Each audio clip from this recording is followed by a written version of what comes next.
ఓ ఈరోజు మనం నమ్ముదాము. Do you believe it? మీరు నమ్ముతున్నారా? మీరు విశ్వసిస్తున్నారా? నమ్మితే ఈరోజు పొందుకుంటారు మీరు. ఏ మ్యాన్ అని ఏ man.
Amen, amen.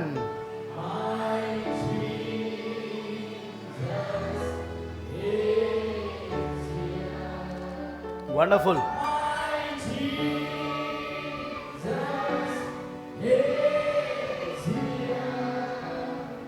And all things are possible. My Jesus is here. My Jesus is here. Amen. My Jesus is here. And all things are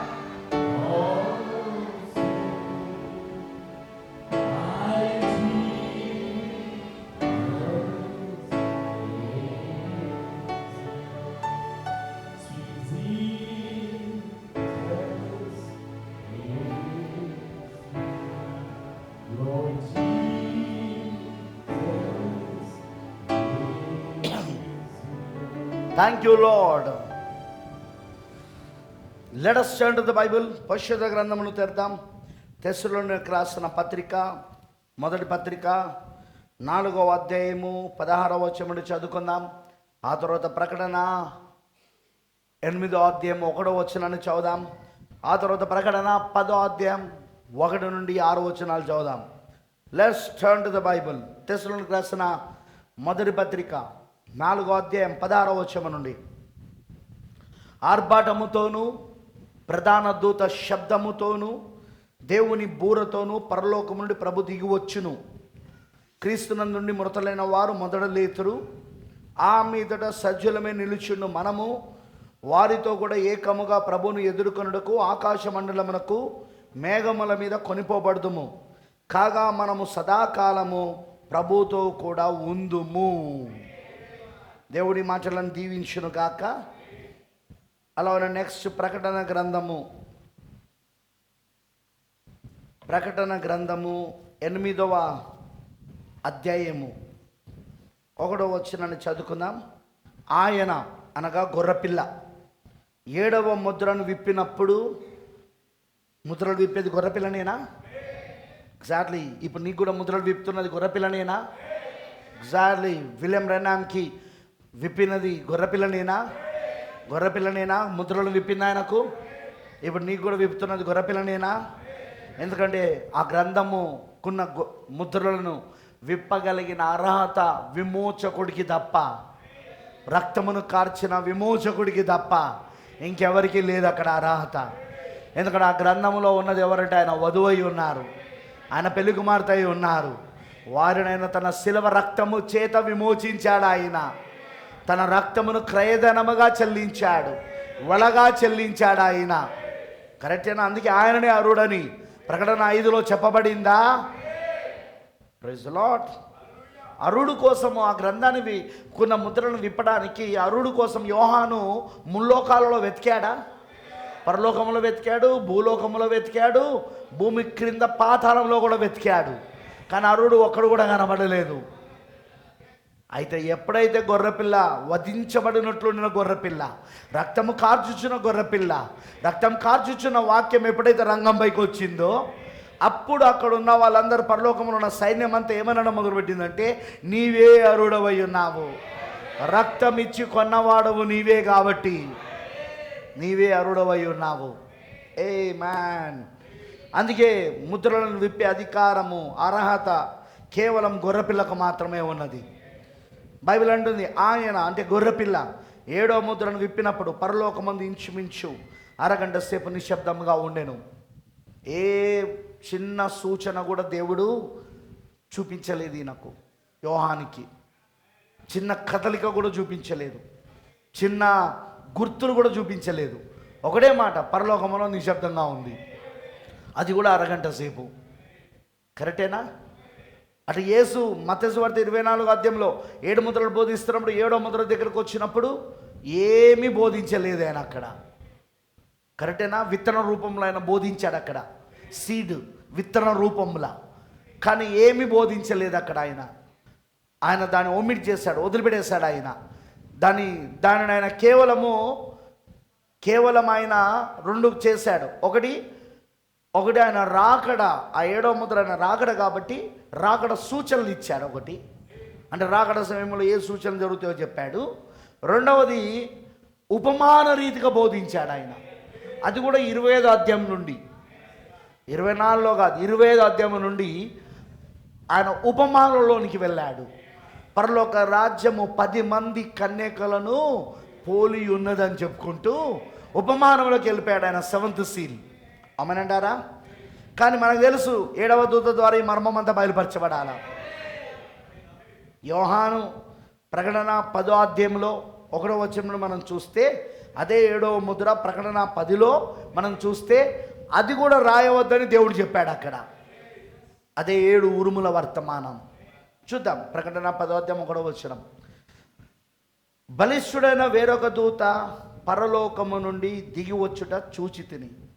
ఆయన మేఘము ధరించుకొని ఉండెను, ఆయన శిరస్సు మీద వర్షపు ధనస్సు ఉండెను, ఆయన ముఖము సూర్యబింబం వలెను, ఆయన పాదములు అగ్నిస్తంభం వలెను ఉండెను, ఆయన చేతిలో విప్పబడిన ఒక చిన్న పుస్తకం ఉండెను. ఆయన తన కుడి పాదము సముద్రం మీదను ఎడమ పాదం భూమి మీదను మోపి సింహము గర్జించినట్లు గొప్ప శబ్దముతో ఆర్పాటించాను. ఆయన ఆర్పాటించినప్పుడు 7 ఉరుములు వాడి శబ్దములు పలికెను. ఆ 7 ఉరుములు పలికినప్పుడు నేను రాయబోచుండగా 7 ఉరుములు పలికిన సంగతులకు ముద్ర వేయము, వాటిని రాయవద్దని పరలోకమునుడు ఒక స్వరం పలుకుట వింటిని. యోహాను విన్నాడు, కానీ రాయొద్దు అన్నాడు దేవుడు. అందుకే అవి రాయబడలేదు. అంటే అవి యోహానుకు మాత్రమే తెలుసు అన్నమాట. ఎందుకంటే యోహాను ఆ 7 ఉరుములు విన్నాడు కాబట్టి. ఆ సింహం యొక్క గర్జనలో వచ్చిన ఆ 7 ఉరుముల శబ్దాన్ని యోహాను విన్నాడు. యోహాను వాటిని రాయబోయాడు, కానీ పరలోకము నుండి వచ్చిన స్వరం ఏమంటున్నదంటే వాటిని రాయవద్దు, వాటిని ముద్ర వేయమన్నాడు ఆయన. దట్స్ వై, అందుకే ఆ 7 ఉరుములు అసలు బైబిల్లో రాయబడలేదు. చూసారా, 7వ ముద్ర బోధించబడలేదు. ఆమేన్. కనీసం గుర్తులలో చూపించబడలేదు. మత్తయి సువార్త 24లో ఆయన బోధించలేదు 7వ ముద్రను గురించి. అలానే యోహాను ప్రకటన గ్రంథంలో చూసినప్పుడు 7వ ముద్రను గొర్రెపిల్ల తెరిచినప్పుడు కనీసం గుర్తులు కూడా చూపించలేదు. అలానే ప్రకటన 10కి వచ్చినప్పుడు ఆ ఉరుములు అందుకే రాయబడలేదు. కానీ 7వ దూత ద్వారా ఇవన్నీ బయలుపరచబడాలి. అవునంటారా? ఓకే. 5వ వచనం. మరి సముద్రం మీదను భూమి మీద నిలుచుండగా నేను చూసిన ఆ దూత తన కుడి చేయి ఆకాశం తట్టు ఎత్తి పరలోకమును అందులో ఉన్న వాటిని, భూమిను అందులో ఉన్న వాటిని, సముద్రమును అందులో ఉన్న వాటిని సృష్టించి యుగ యుగములు జీవించుచున్న వాని తోడు ఒట్టు పెట్టుకొని, ఇక ఆలస్యం ఉండదు కాదు, ఇక సమయం అనేదే ఉండదు. కానీ 7వ దూత పలుకు దినములలో బూరౌదబోచుడగా దేవుడు తన దాసులకు ప్రవక్తలకు తెలిపిన సువార్త ప్రకారము దేవుని మర్మము సమాప్తమగునని చెప్పాను. ఆమేన్. చిన్న ప్రార్థన. ప్రభు అయిన దేవ, సర్వశక్తిమంతుడా, కృపామయుడైన తండ్రి, నీకు స్తోత్రాలు. ఈరోజు మరొకసారి ఎత్తబడే విశ్వాసమునిచ్చే ఆ 7 ఉరుముల యొక్క వర్తమానాన్ని, అదే 7వ ముద్ర ఒక వర్తమానాన్ని మేము పొందుకుంటున్నందుకు వందనాలయ్యా. ప్రవక్త తానున్న కాలంలో తాను దాన్ని బోధించినప్పుడు అనేకులు దాన్ని అర్థం చేసుకోలేకపోయారని చెప్పాడు ఆయన. కానీ చివరి దినములలో ఒక గుంపు రాబోతున్నది, వారు ఆ 7 ఉరుముల యొక్క ప్రత్యక్షతను పట్టుకుంటారు అన్నాడు ఆయన. నిజమే దేవా, ఇప్పుడు ఆ 7 ఉరుముల యొక్క ప్రత్యక్షత పట్టుకునే సమయమై ఉన్నది. ఇది ఆ వధువుగా పెళ్లి కుమార్తెగా మేము ఆ 7 ఉరుముల స్వరాన్ని పట్టుకోవాలి. ఇప్పుడు మేము అదేమిటో కాదు, 7 దూతల వర్తమానం అది. అదేమిటో కాదు, 7 ముద్రలను బయలుపరిచిన ప్రత్యక్షత అది. ఆ 7 ముద్రల యొక్క ప్రత్యక్షతయే ఆ 7 ఉరుములని, ఆ 7 దూతల వర్తమానమని మాకు అర్థమైనది. ఓ దేవా, ఈరోజు నీ కృప మాకు దయచేయి. మరొకసారి మాతో మాట్లాడు ప్రభువా. నీ కృప మా అందరికీ దయచేయమని యేసుక్రీస్తు నామములో ప్రార్థిస్తున్నాము. ఆమేన్. దయచేసి కూర్చోనండి, ప్లీజ్ బీ సిట్ డౌన్.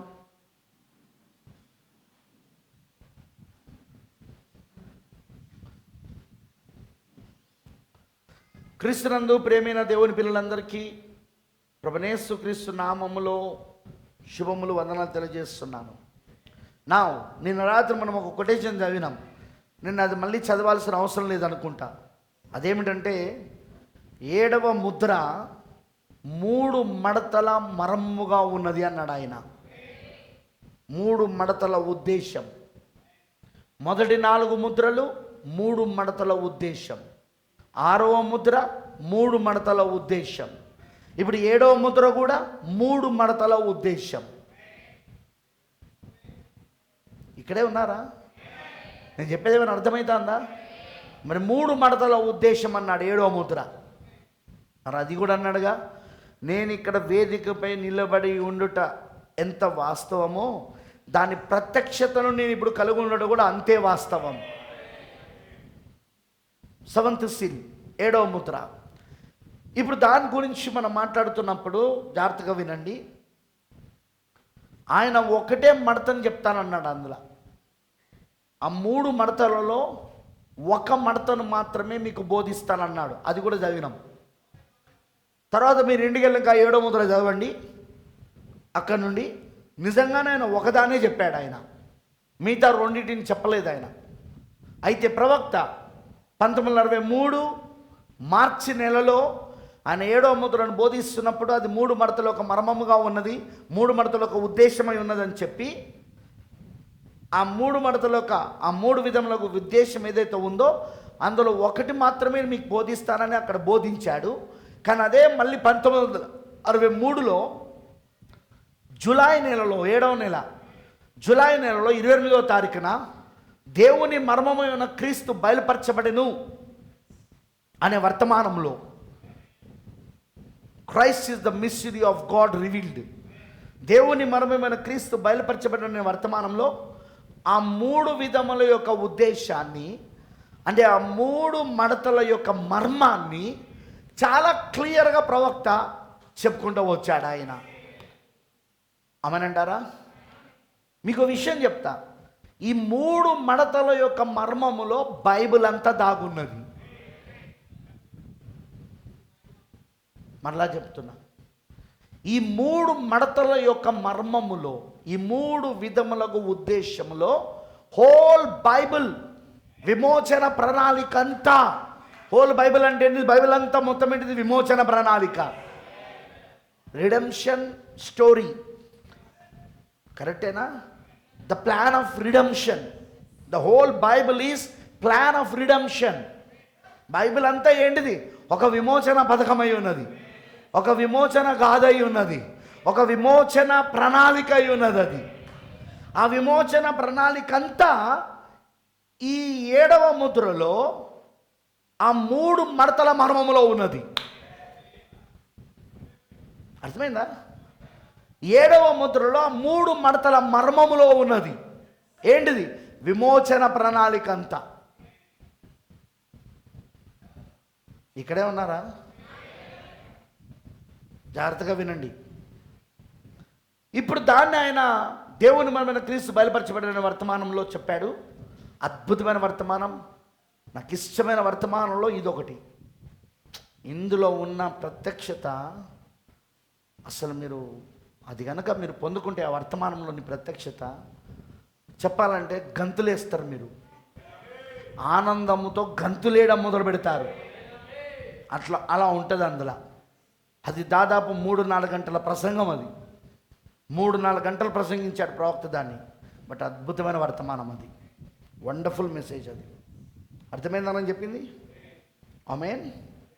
మరి మీరు గమనిస్తే ప్రేమైన దేవుని పిల్లలారా, ఇది 3 hours 17 minutes మెసేజ్, 3 గంటల 17 నిమిషాల ప్రసంగం.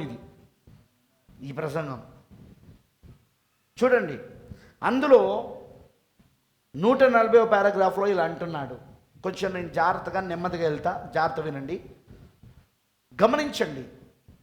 ఈ గొప్ప రహస్య మర్మములో దేవుడు 3 విధముల ఉద్దేశమును కలుగున్నాడు.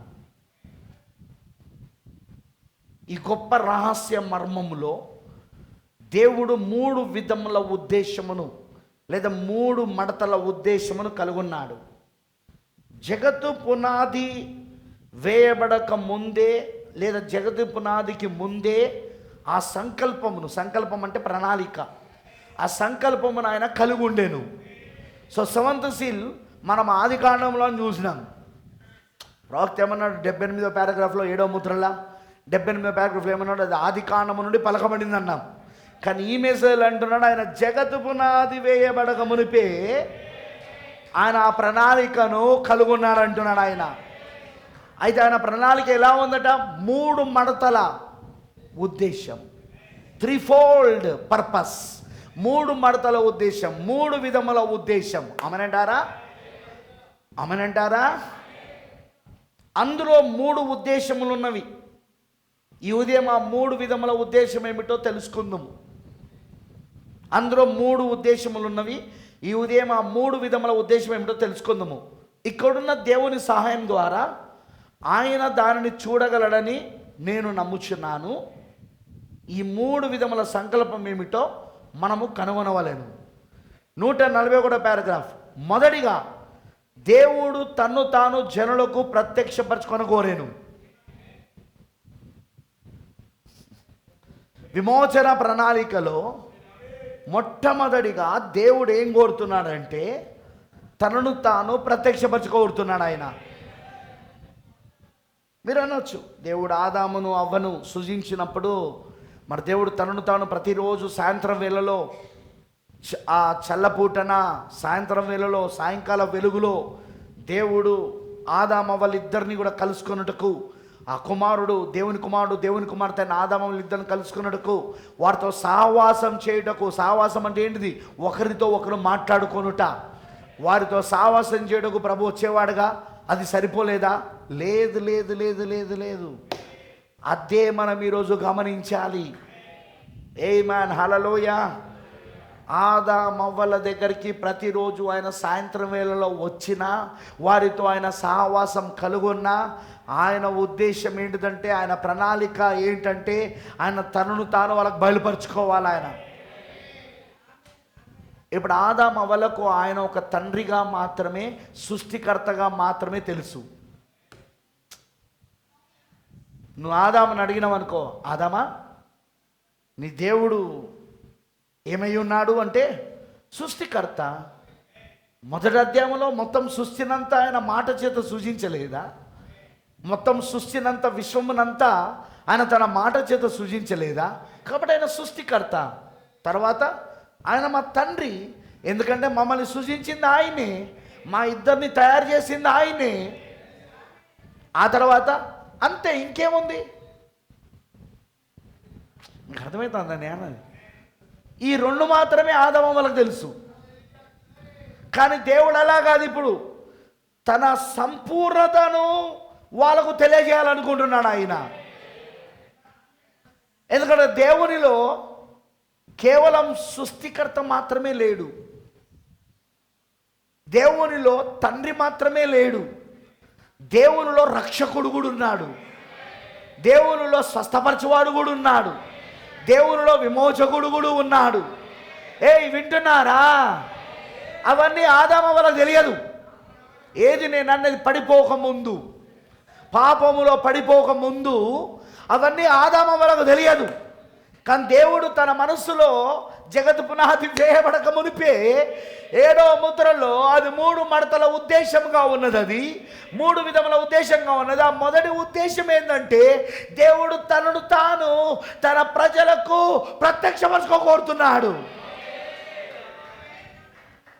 ఆయనలో కేవలం సృష్టికర్త మాత్రమే లేడు, ఆయనలో కేవలం తండ్రి మాత్రమే లేడు, ఆయనలో కుమారుడు కూడా ఉన్నాడు, ఆయనలో పరిశుద్ధాత్మ కూడా ఉన్నాడు, ఆయనలో అద్భుతం చేయవాడు, ఆశ్చర్యకరాలు జరిగించేవాడు, ఆయనలో స్వస్థపరిచేవాడు, ఆయనలో రక్షకుడు, ఆయనలో విమోచకుడు, ఆయనలో గొర్రెపిల్ల, ఆయనలో పక్షిరాజు, ఆయనలో సింహము, ఆయనలో పావురము, ఇవన్నీ ఉన్నాయా? కానీ ఆదాము వాళ్ళకు అవి ఏం తెలియదు. ఎందుకంటే వాళ్ళకు ఒకటే తెలుసు, మమ్మల్ని సృష్టించింది యెహోవా. ఆయన ప్రతిరోజు చల్లపూటన మమ్మల్ని కలుసుకోవడానికి, మాతో సావాసం చేయడానికి మా తండ్రి మా దగ్గరకు వస్తాడు, మేమైనా పిల్లలం. అంతవరకే తెలుసు వాళ్ళకి యెహోవా, అంతవరకే తెలుసు వాళ్ళకు దేవుడు. కానీ దేవుడి మనస్సులో ఉన్న ఆ 3 మడతల యొక్క ఉద్దేశం, ఆయన మనస్సులోని వెనక భాగంలో దాగున్న, జగత్ పునాది వేయబడుపై దాగున్న ఆ 3 మడతల యొక్క మర్మం ఏదైతే ఉన్నదో, ఉద్దేశాలు ఏవైతే ఉన్నాయో, అందులో మొదటి ఉద్దేశం ఏంటంటే దేవుడు తను తాను జనులకు ప్రత్యక్షపరచుకోవాలి. ఇప్పుడు దేవుడు అంటే ఉట్టి సృష్టికర్తనో తండ్రియో కాదు. దేవుడు అంటే కుమారుడు కూడా, పరిశుద్ధాత్ముడు కూడా, రక్షకుడు కూడా, విమోచకుడు కూడా. అర్థమైందని అన్నది? స్వస్థపరచువాడు కూడా. దేవునిలో ఉన్న సర్వస్వం ఈరోజు మానవుడికి ప్రత్యక్షపరచుకున్నాడు. దానికోసమే ఆదామవ్వలిద్దరూ ఆది పాపములో పడినట్లుగా దేవుడు అనుమతించాడు. దేవుడు ఆది పాపాన్ని ఎందుకు అనుమతించాడు? వినపడతలేదు నాకు మీరు చెప్పేది. ఆది పాపమును ఎందుకు ఆయన అనుమతించాడు? ఆయన తన్ను తాను ప్రత్యక్షపరచుకోవాలంటే తనలోన ఈ గుణలక్షణాలు, తనలోన ఈ పాత్రలు, తనలోన ఈ వేరియేషన్స్, తనలోన ఈ ప్రేమ విధానాలు ఆయన ప్రత్యక్షపరచుకోవాలంటే, అదిగో వాళ్ళిద్దరు, ఆదాము వాళ్ళిద్దరు కూడా, మానవ జాతి అంతా కూడా ఆది పాపములో పడిపోవలసి ఉన్నది.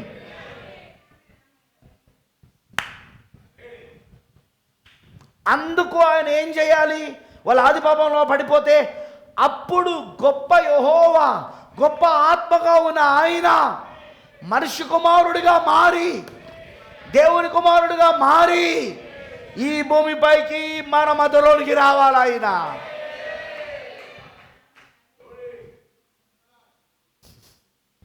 నేను చాలా నెమ్మదిగా పోతున్నా. దానికి 2 కారణాలు. ఒకటి మీకు అర్థం కావాలని, ఇంకొకటి నాకు చాలా నీరసంగా ఉంది. ఈ వీక్ అంతా నాకు మీటింగ్స్ అయినాయి బాగా. బట్ ట్రై టు అండర్స్టాండ్, మీరు అర్థం చేసుకోండి. మొదటిగా దేవుడు తన్ను తాను జనులకు ప్రత్యక్షపరచుకొని కోరాను. 142వ పారాగ్రాఫ్. గొప్ప యెహోవా దేవుడిగా ఉండి ఆయన పనిని చేయజాలడు. ఆదాముకి ఎలా కనబడుతున్నారో తెలుసా? గొప్ప యెహోవాగా, గొప్ప ఆత్మగా ఆదాము వల్ల కనబడుతున్నాడు. అలా కాదు దేవుడు తనను తాను తెలియజేసుకోవాలనుకున్నది. అలా కాదు దేవుడు తనను తాను తన ప్రజలకు, తన పిల్లలకు బయలుపరచుకోవాలనుకున్నది, ప్రత్యక్షపరచుకోవాలనుకున్నది. అందుకే ఆయన గొప్ప యెహోవాగా ఉండి ఆ పని చేయలేదు ఆయన.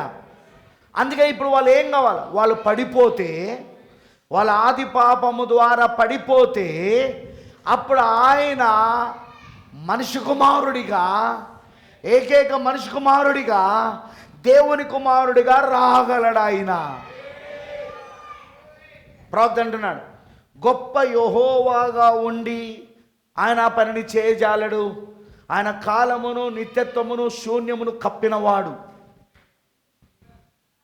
ఇప్పుడు ఆయనలో ఉన్న గుణలక్షణాలను ఆయన చూపించుకోవాలంటే ఆయన ఏమన్నాడు? ఆయన కాలమును నిత్యత్వమును శూన్యమును కప్పినవాడు. ఆయన అంత గొప్ప ఆత్మ. ఆయన అంత గొప్పవానిగా ఆయన జనులకు బయలుపరుచుకున్నచో ఆయన బహు మర్మముగానే మిగిలి ఉండేటివాడు. ఆదామవ్వలకు అలానే బయలుపరుచుకున్నాడు. కానీ ఆదామవ్వలకి ఇంకా దేవుడు మర్మమే. పాపం చేయక మునుపు, వాళ్ళ ఆది పాపములో పడక మునుపు ఆదామవ్వలకు దేవుడు బయలుపరుచుకుంటున్నాడు ప్రతిరోజు సాయంత్రం వేళలో. కానీ ఆ గొప్ప ఆత్మగా ఉన్న ఆయన, ఆ కాలమును నిత్యత్వమును శూన్యమును కప్పి ఉన్న ఆయన, ఆ గొప్పవానిగా ఉన్న ఆయన ఆదామవ్వలకు బయలుపరుచుకున్నా ఇంకా ఆదామవ్వలకు ఆయన మర్మముగానే ఉన్నాడు. ఆయన అందుకే ఆయన ఆ గొప్ప యెహోవాగా ఉండి, ఆ గొప్ప ఆత్మగా ఉండి ఆయన బయలుపరుచుకున్నా కూడా ఆయన బహుమర్మంగానే మిగిలింటాడు. ఆది అనున్నది లేనివాడు ఆయనే. మీరు వందల మిలియన్ల ట్రిలియన్ల వెలుగు సంవత్సరం దాటి వెళ్ళినా కానీ ఆ గొప్ప వాణిని చేరలేరు. జాగ్రత్తగా వినండి. ఆది అని అనున్నది లేనివాడు ఆయన. ఆది అనున్నది లేనివాడు ఆయన. మీరు వందలాది మిలియన్ల ట్రిలియన్ల వెలుగు సంవత్సరములను దాటి వెళ్ళినా కానీ ఆ గొప్ప వాణిని చేరలేరు. ఎందుకు? ఆయన అనంతుడు, నిత్యత్వములో ఉన్నవాడు. ఆమేనంటారా? ఆమేన్. అందుకే ఎవరు ఆయనను సమీపించలేరు, ఎవరు ఆయనను కలుసుకోలేరు. ఆయన తనను తాను వాళ్ళకు ఆ విధంగా ఉండి బయలుపరచుకోలేడు. అందుకే ప్రవక్త అంటున్నాడు 143వ పారాగ్రాఫ్లో, ఆయన ఏమి చేయవాలని కోరుచున్నాడు? మనుష్య కుమారునిగా మారుటే దానిని వ్యక్తపరచుటకు ఆయన గల ఏకైక మార్గము. మొదటి రాకడ మనుష్య కుమారుని రాకడ. దేవుడు మానవ శరీరములో ప్రత్యక్షమయ్యాడు. ఆదియందు వాక్యం ఉండెను, వాక్యము దేవుని వద్ద ఉండెను, వాక్యమే దేవుడై ఉండెను, ఆ వాక్యమే శరీరధారి అయి కృపా సత్య సంపూర్ణుడిగా మన మధ్య నివసించెను. యోహాను సువార్త 1వ అధ్యాయం 1వ వచనం మరియు 18వ వచనం. The word become flesh.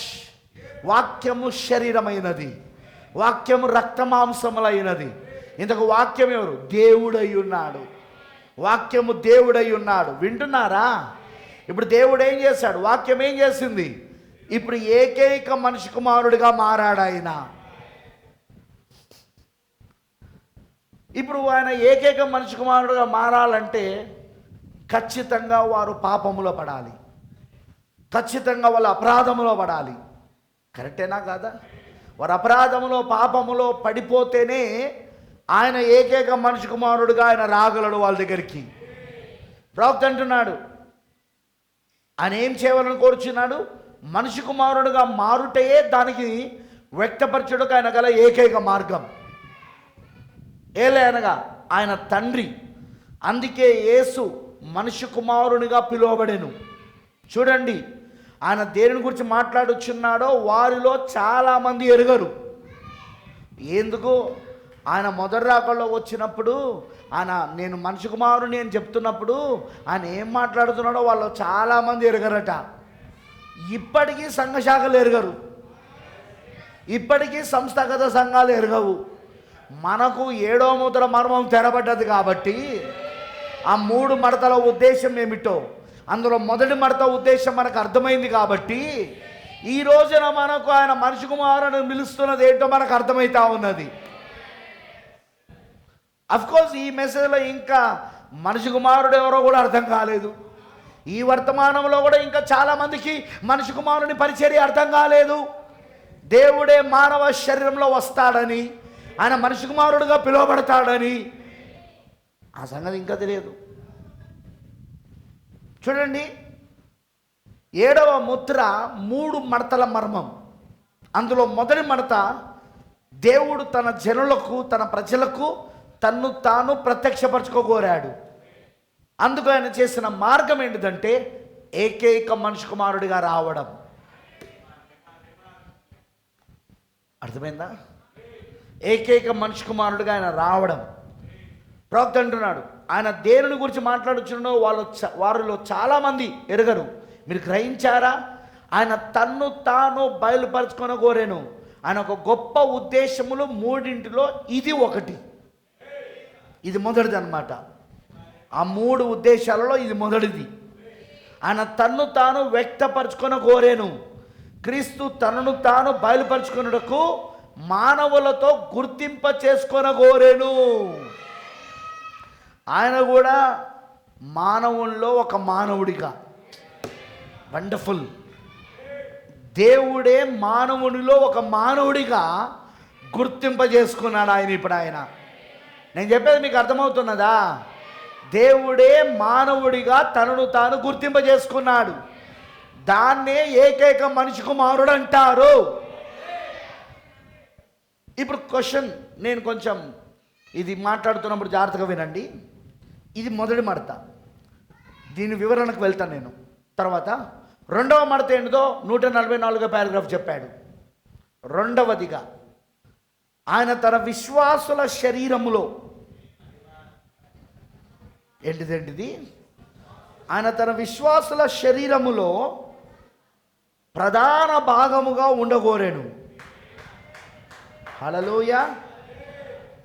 ఆయన తన విశ్వాస శరీరములో ప్రధాన భాగముగా ఉండగోరేను.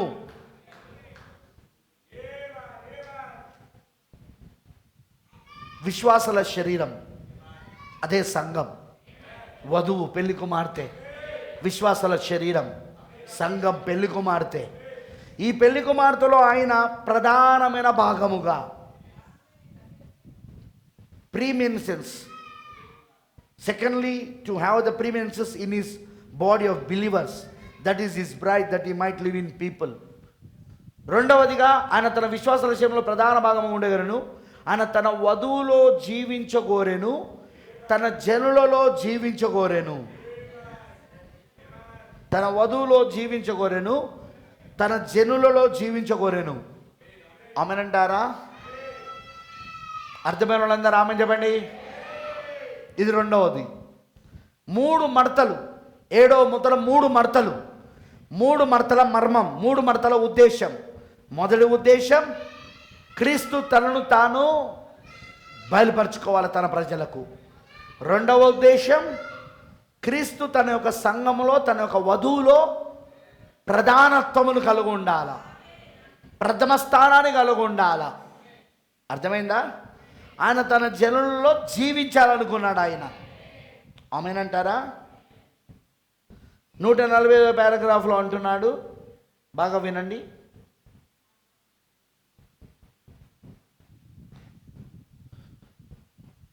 ఆదాము అవ్వలలో ఆయన లాగు జీవించెను, కానీ పాపము వారిని వేరు చేసెను.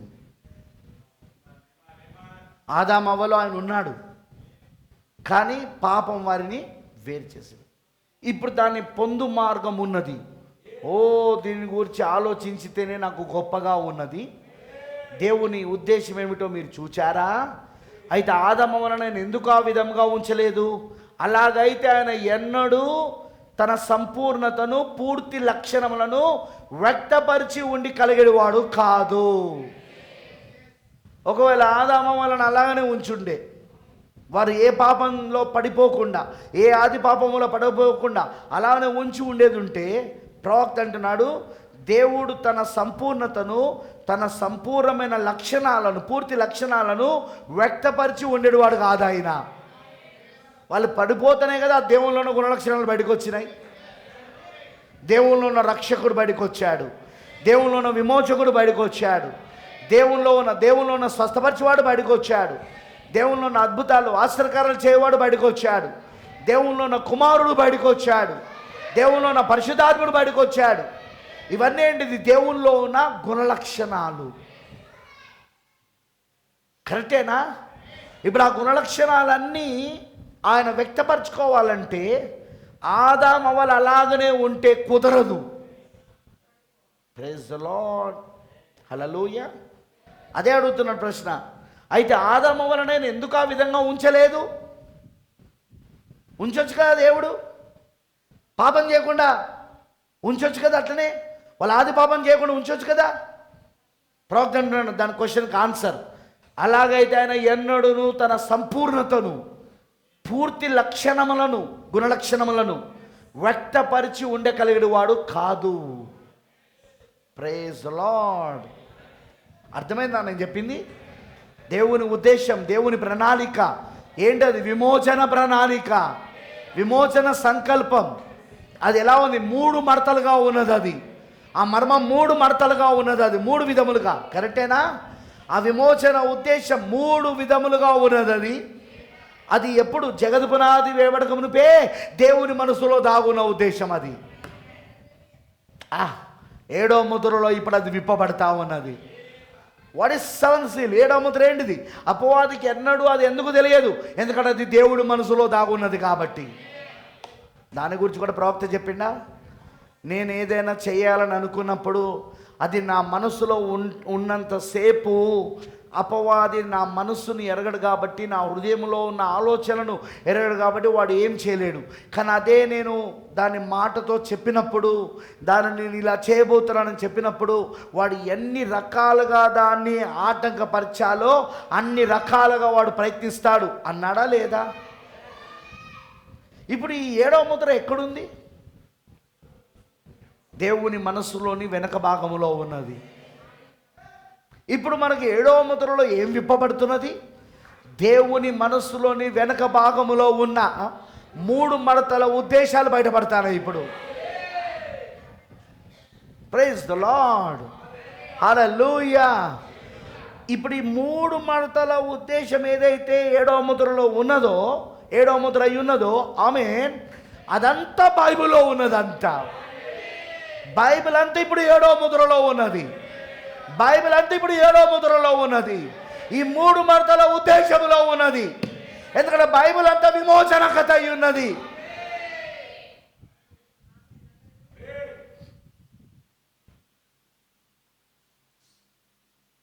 ఏబేల్ స్టోరీ విమోచన కథ కాదా? ఏబేల్ కథ విమోచన కథ కాదా? ఏబేల్ని యేసుక్రీస్తుతో పోలుస్తూ హెబ్రీ పత్రికలో పౌలు గారు చెప్పలేదా? ఏబేలు కంటే శ్రేష్టమైన రక్తమును మన యేసుక్రీస్తు చిందించాడు. ఏబేలు కంటే శ్రేష్టమైన పలుకులు యేసుక్రీస్తు మాట్లాడుతున్నాడు అన్నాడు ఆయన. రక్తం మాట్లాడుతుంది అన్నాడు ఆయన. గమనించారా మీరు? యేసుక్రీస్తు ఎక్కడెక్కడ కనబడుతున్నాడో అదంతా విమోచన పథకమై ఉన్నది. ఎందుకంటే ఆయన యేసుక్రీస్తు ఎలా వచ్చాడు? మనిషి కుమారుడిగా వచ్చాడు. ఆయన తను ఎలా బయలుపరుచుకున్నాడు? మనిషి కుమారుడిగా బయలుపరుచుకున్నాడు. నేను చెప్పేది అర్థమవుతున్నదా? ఆయన ఏకైక మనిషి కుమారుడిగా బయలుపరుచుకున్నాడు ఆయన. అది మనకు పాత నిబంధనలో ఎంతోమంది జీవితాలలో ఛాయలుగా కనబడతా ఉన్నది. కనబడతలేదా? సరే, what is the story of Isaac? ఇసాకు యొక్క కథ ఏంటిది? నీకు ఒక్కగానొక కుమారుడైన ఇసాకున్న ఇవ్వమని దేవుడు అడిగినప్పుడు, కరెక్టేనా?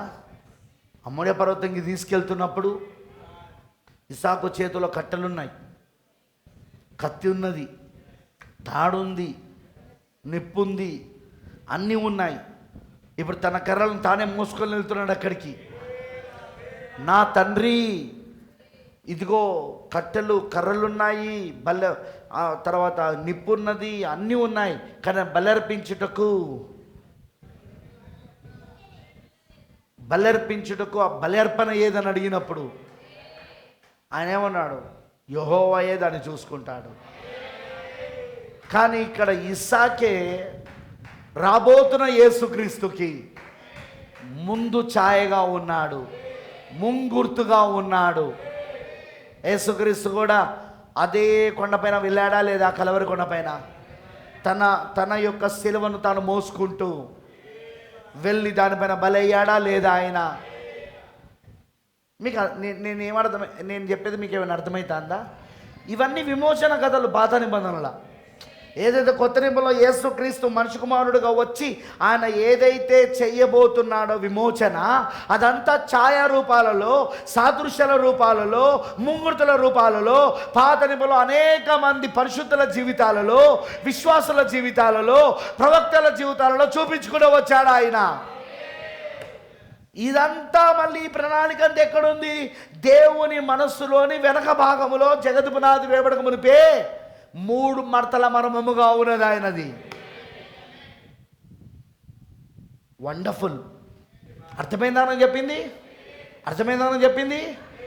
అందుకే ఇప్పుడు దేవుని మనస్సులో ఉన్న ఆ రహస్యం ఏదైతే ఉన్నదో, దేవుని మనస్సులోని రహస్యం జగత్తు పునాది వేయబడక మునిపే 3 మడతల ఉద్దేశం, 3 మడతల ప్రణాళిక, 3 మడతల మర్మం ఏదైతే ఉందో, అది 7వ ముద్ర తెరవబడినప్పుడు మనకు తెరవబడతా ఉన్నది ఇప్పుడు అది. అందుకే ఈ బైబిల్ అంతా ఇప్పుడు తెరవబడ్డది. ఆది కాండము మొదలుకొని ప్రకటన గ్రంథం వరకంతా మనకి ఇప్పుడు తెరవబడింది. కొత్త నిబంధన విమోచన గ్రంథం అయి ఉన్నది. పాత నిబంధన విమోచన గ్రంథానికి ఛాయ అయి ఉన్నది, నీడ అయి ఉన్నది. ఎందుకంటే విమోచన కొత్త నిబంధనలో వస్తున్నది. మనిషి కుమారుడుగా మారింది ఆయన కొత్త నిబంధనలో, రక్తము కార్చింది ఆయన కొత్త నిబంధనలో. కరెక్టేనా? ఏబేలు అర్పించిన అర్పణ గొర్రెపిల్ల, అది కొత్త నిబంధనలో నిజ రూపంలో వచ్చాడు అక్కడ. ఏబేలు అర్పించిన అర్పణ ఛాయ, నీడ. కొత్త నిబంధనలో యేసుక్రీస్తుకు ఛాయ, నీడ ఆ గొర్రెపిల్ల. మీకేమైనా అర్థమవుతుందా? ప్రైజ్ ది లార్డ్, హల్లెలూయా. ఇప్పుడు ఇదంతా అందుకే ప్రాఫెట్ అంటాడు, ఏ మర్మము బయలుపరచబడినా అది ఇదివరకే బైబిల్లో రాయబడి ఉన్నది, కానీ అది మరుగు చేయబడి ఉన్నది. సరే, ప్రత్యక్షత అంటే ఏంటి? ఆల్రెడీ అక్కడ దాచబడిన సత్యం ఉన్నది.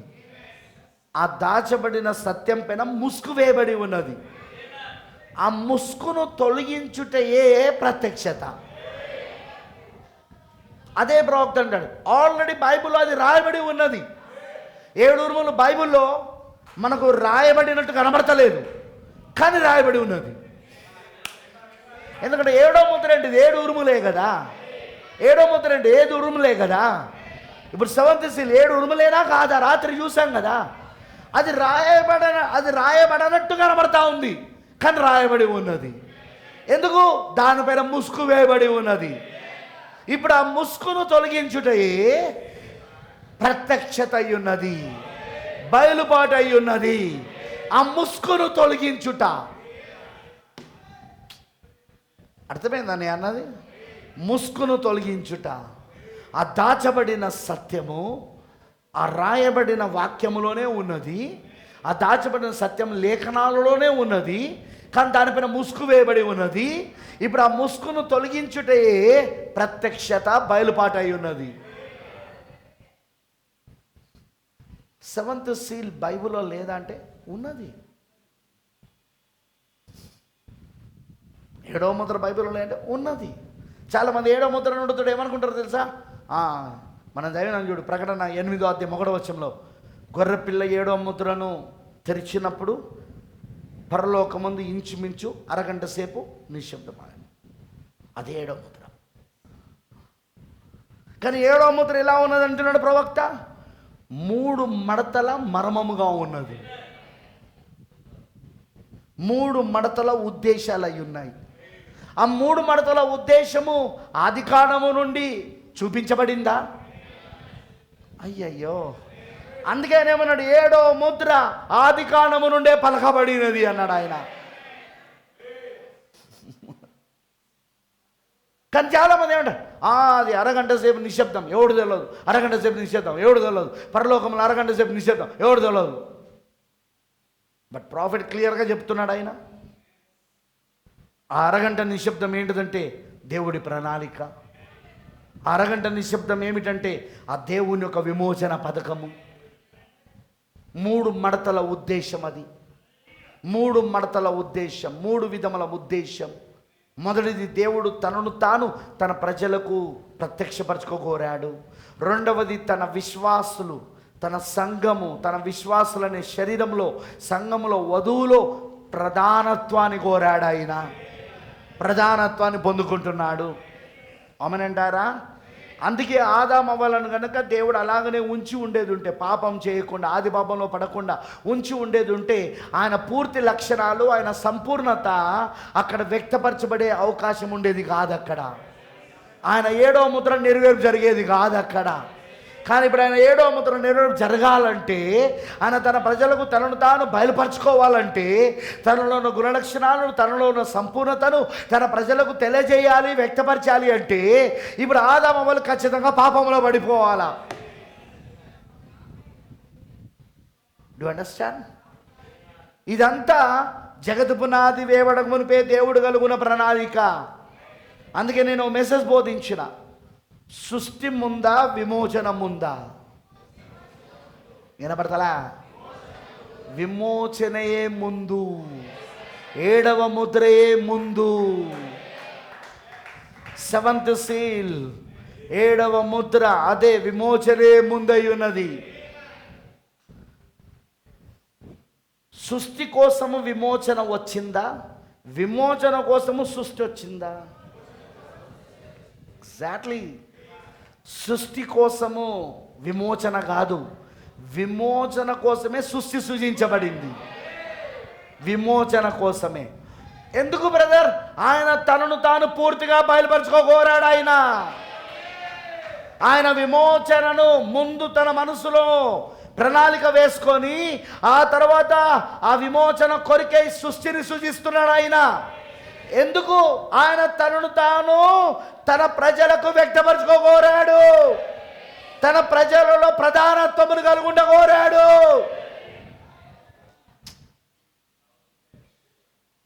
సంతోషంగా లేదా? ఇప్పుడు ముద్రలు తెరబడినందుకు, ఇప్పుడు 7 ముద్రలు తెరబడినందుకు సంతోషంగా లేదా? 7వ ముద్ర తెరబడినందుకు సంతోషంగా లేదా? ఎందుకంటే బైబిల్ అంతా తెరబడింది. ఇప్పుడు హోల్ బైబిల్ దేవుని విమోచన పథకము, పాత నిబంధన అంతా ఆ విమోచన ప్రణాళికలు సాదృశ్యాలలో, ఛాయలలో, నీడలలో, ఉదాహరణలలో, ప్రవక్తల జీవితాలలో, విశ్వాసాల జీవితాలలో, పరిశుద్ధుల జీవితాలలో చూపించుకుంటూ వచ్చిన ఆయన కొత్త నిబంధనలో విమోచన గ్రంథముగా ఉన్న కొత్త నిబంధనలో ఆ విమోచనను కూడా తెరిచి నీకు అర్థమైనట్టు చేస్తా ఉన్నాడు ఆయన.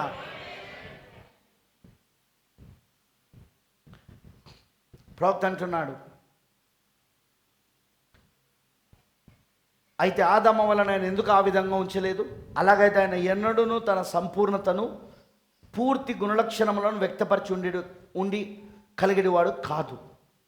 ఆయన తండ్రి అన్న మాట సత్యమే, కానీ ఆయన రక్షకుడు కూడా ఉన్నాడు. ఆదాము అవ్వలకు కేవలం ఆయన తండ్రి అనే తెలుసు, రక్షకుడు అని తెలియదు. ఆదాము అవ్వలు పడిపోతే అప్పుడు వాళ్ళను రక్షిస్తున్న రక్షకుడు అవుతాడు ఆయన. ఆమేన్. ఆయన రక్షకుడని నీకెట్లు తెలియను అని మీరు అడుగుదురు. నాకు ఆ అనుభవం ఉన్నది కనుక అది చెప్పెదను. అవును, నేను పాపములో పడి ఉన్నప్పుడు ఆయన నా పాపముల నుండి నన్ను రక్షించిన రక్షకుడు ఆయన. ఇప్పుడు అనుభవం ఉందా లేదా మనకు? ఆమేనంటారా? ఆమేనంటారా? చూసారా ఆయన రక్షకుడు, దాన్ని ఆయన వ్యక్తపరచుకొనవలసి ఉన్నాడు. అయితే ఎలాగో ఆయన దాన్ని చేయగలడు? క్రీస్తు ద్వారానే, మనిషి కుమారుడుగా ద్వారానే, క్రీస్తు ద్వారానే చేయగలడు ఆయన. ఆయన కుమారుడు ఎట్లు కాగలడు? క్రీస్తు ద్వారానే. ఆయన స్వస్థపరచువాడు ఎట్లు కాగలడు? క్రీస్తు ద్వారానే. చూడండి, అన్ని సంగతులు ఆ ఒక్క యేసుక్రీస్తు వ్యక్తిలోనే ఇమడి ఉన్నవి. అన్ని సంగతులు ఆ ఒక్క యేసుక్రీస్తు అనే వ్యక్తిలోనే ఇమిడి ఉన్నవి. హల్లెలూయా. అర్థమైందా అందరికీ? ఇప్పుడు 146వ పారాగ్రాఫ్. దానిని నేను ఆలోచించుచుండగా సంఘ శాఖలు తెరమగుచున్నవి. ప్రవక్త అంటున్నాడు తెరమరుగుచున్నవి అంటే అసలు అవి నాకు కనబడతలేవు సంఘ శాఖలుగా. ఇంత గొప్ప ప్రణాళిక నాకు అర్థమవుతా అంటే వీళ్ళు ఈ డినామినేషన్లో మేము ఇది, మేము అది, మాది ఇది అన్నాడు. అవన్నీ పక్క పెట్టి అస్సలు ఇక్కడ ఉన్నది ప్రతిదీ అదృశ్యమగుచున్నది. చూసారా, దేవుని ఒక గొప్ప ఉద్దేశం నాకు కనబడుచున్నది. ఆయన తన్ను తాను బయలుపరుచుకొని వచ్చున్నాడు. దైవత్వం యొక్క సంపూర్ణత శరీర రీత్యా క్రీస్తునందు బయలుపరచబడేను. దైవత్వం యొక్క సంపూర్ణత శరీర రీత్యా క్రీస్తునందు బయలుపరచబడేను. తర్వాత దైవత్వం యొక్క సర్వ పరిపూర్ణతను శరీర రీత్యా జనుల్లోనికి తెచ్చుటకై ఆయన ప్రధాన స్థానమును కలిగి ఉండవలెను. అధికారిగాను నాయకునిగాను ఉండగోరుచున్నాడు. మొదటిదో దైవత్వం యొక్క సంపూర్ణత శరీర రీత్యా క్రీస్తునందు బయలుపరచబడింది. అంటే దేవుడే మానవుడిగా మారాడు. దేవుడే దైవత్వం యొక్క సర్వ పరిపూర్ణత శరీరముగా క్రీస్తులో నివసిస్తున్నది. కొలసి 2వ అధ్యాయం 9వ వచనము. ఆమేనంటారా? ఇక రెండవది ఆ దైవత్వం యొక్క సంపూర్ణత శరీర రీత్యా ఇప్పుడు జనంలోనికి తెచ్చుటకై. ఇప్పుడు దైవత్వం యొక్క సంపూర్ణత శరీర రీతిగా ఎవరిలోనికి తీసుకురావాలట? రెండవ ఉద్దేశం ఏంటి? ఎవరిలోనికట? జనులలోనికి, ఆయన ఏర్పరచబడిన వాళ్ళలోనికి, ఆయన ఎన్నుకున్న వారిలోనికి, ఆయన ఏర్పరచుకొని ఎన్నుకున్న వాళ్ళు ఎవరైతే ఉన్నారో వాళ్ళలోనికి శరీరగా తెచ్చుడుగా ఆయన ప్రధాన స్థానములు కలిగి ఉండవలేరు. అందుకే నేను ఎప్పుడు చెప్తుంటా, ఓ పెళ్లి కుమార్తె, వాక్యానికే ప్రథమ స్థానం ఇవ్వు. వ్యక్తిగత జీవితమైన వాక్యానికే ప్రథమ స్థానం, కుటుంబ జీవితానికైనా వాక్యానికే ప్రథమ స్థానం, వృత్తిపరమైన జీవితానికైనా వాక్యానికే ప్రథమ స్థానం, బంధువుల మధ్యలో, స్నేహితుల మధ్యలో, ఆఫీసులో, ఇంకెక్కడెక్కడ ఉంటావో అక్కడ కూడా వాక్యానికే ప్రథమ స్థానం, వ్యాపారాలలో వాక్యానికే ప్రథమ స్థానం.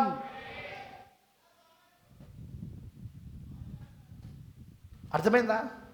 ఎందుకంటే దేవుని రెండవ ఉద్దేశం ఏంటి? దేవుడు తన ప్రజలలో శరీర రీతిగా మారడానికి, దైవత్వము తన జనులలో శరీరీతిగా తీసుకురావడానికి ప్రధానత్వాన్ని ఆయన తన పిల్లలలో ఉండగోరుతున్నాడు. ఎప్పుడొస్తాడు దేవుడు నీలో శరీరధార అవ్వడానికి? నువ్వు ప్రథమ స్థానముగా ఆయన వాక్యానికి ఇచ్చినప్పుడు. ప్రథమ స్థానముగా నువ్వు ఆయన వాక్యానికి ఇవ్వాలి. సంఘానికి కాదు, పాస్టర్కి కాదు, సంఘ పెద్దలకు కాదు. నీ హృదయములో మొదటి స్థానం, నీ జీవితంలో ప్రథమ స్థానం, ప్రధానత్వం ఆయన వాక్యానికి ఇవ్వాలి. అప్పుడు యేసుక్రీస్తు దైవత్వము నీలో శరీరధార అవుతుంది. అది నేనంటలేను, ప్రవక్త అంటున్నాడు. దైవత్వం యొక్క ఫస్ట్ దైవత్వం యొక్క సంపూర్ణత శరీరీత్యా క్రీస్తునందు బయలుపరచబడింది. అది మొదటి మడత ఉద్దేశం. అది రెండవ మడత ఉద్దేశం ఏంటిది? తరువాత దైవత్వం యొక్క సర్వ పరిపూర్ణతను శరీరరీత్యా జనుల్లోనికి తెచ్చుటకై ఆయన ప్రధాన స్థానమును కలిగి ఉండవలెను. బ్రదర్, నీ హృదయంలో ప్రథమ స్థానం నీ భార్యకున్నదా? డబ్బుకున్నదా? అక్రమ సంబంధాలకు ఉన్నదా? లోకాశలకు ఉన్నదా? శరీరాశ, నేత్రాశ, జీవడంబాలకు ఉన్నదా? ఏమైనా డబ్బు సంపాదిద్దాం, ఇది కొందాం, అది కొందాం, అక్కడ కొందాం, ఇక్కడ ప్లాట్ కావాలి, అక్కడ ప్లాట్ కావాలి, అక్కడ ఇల్లు కావాలి, ఇక్కడ ఇల్లు కావాలి, ఇక్కడ స్థలం, అక్కడ. దేనికి ప్రధానత్వం ఇస్తున్నావు నువ్వు ఇప్పుడు?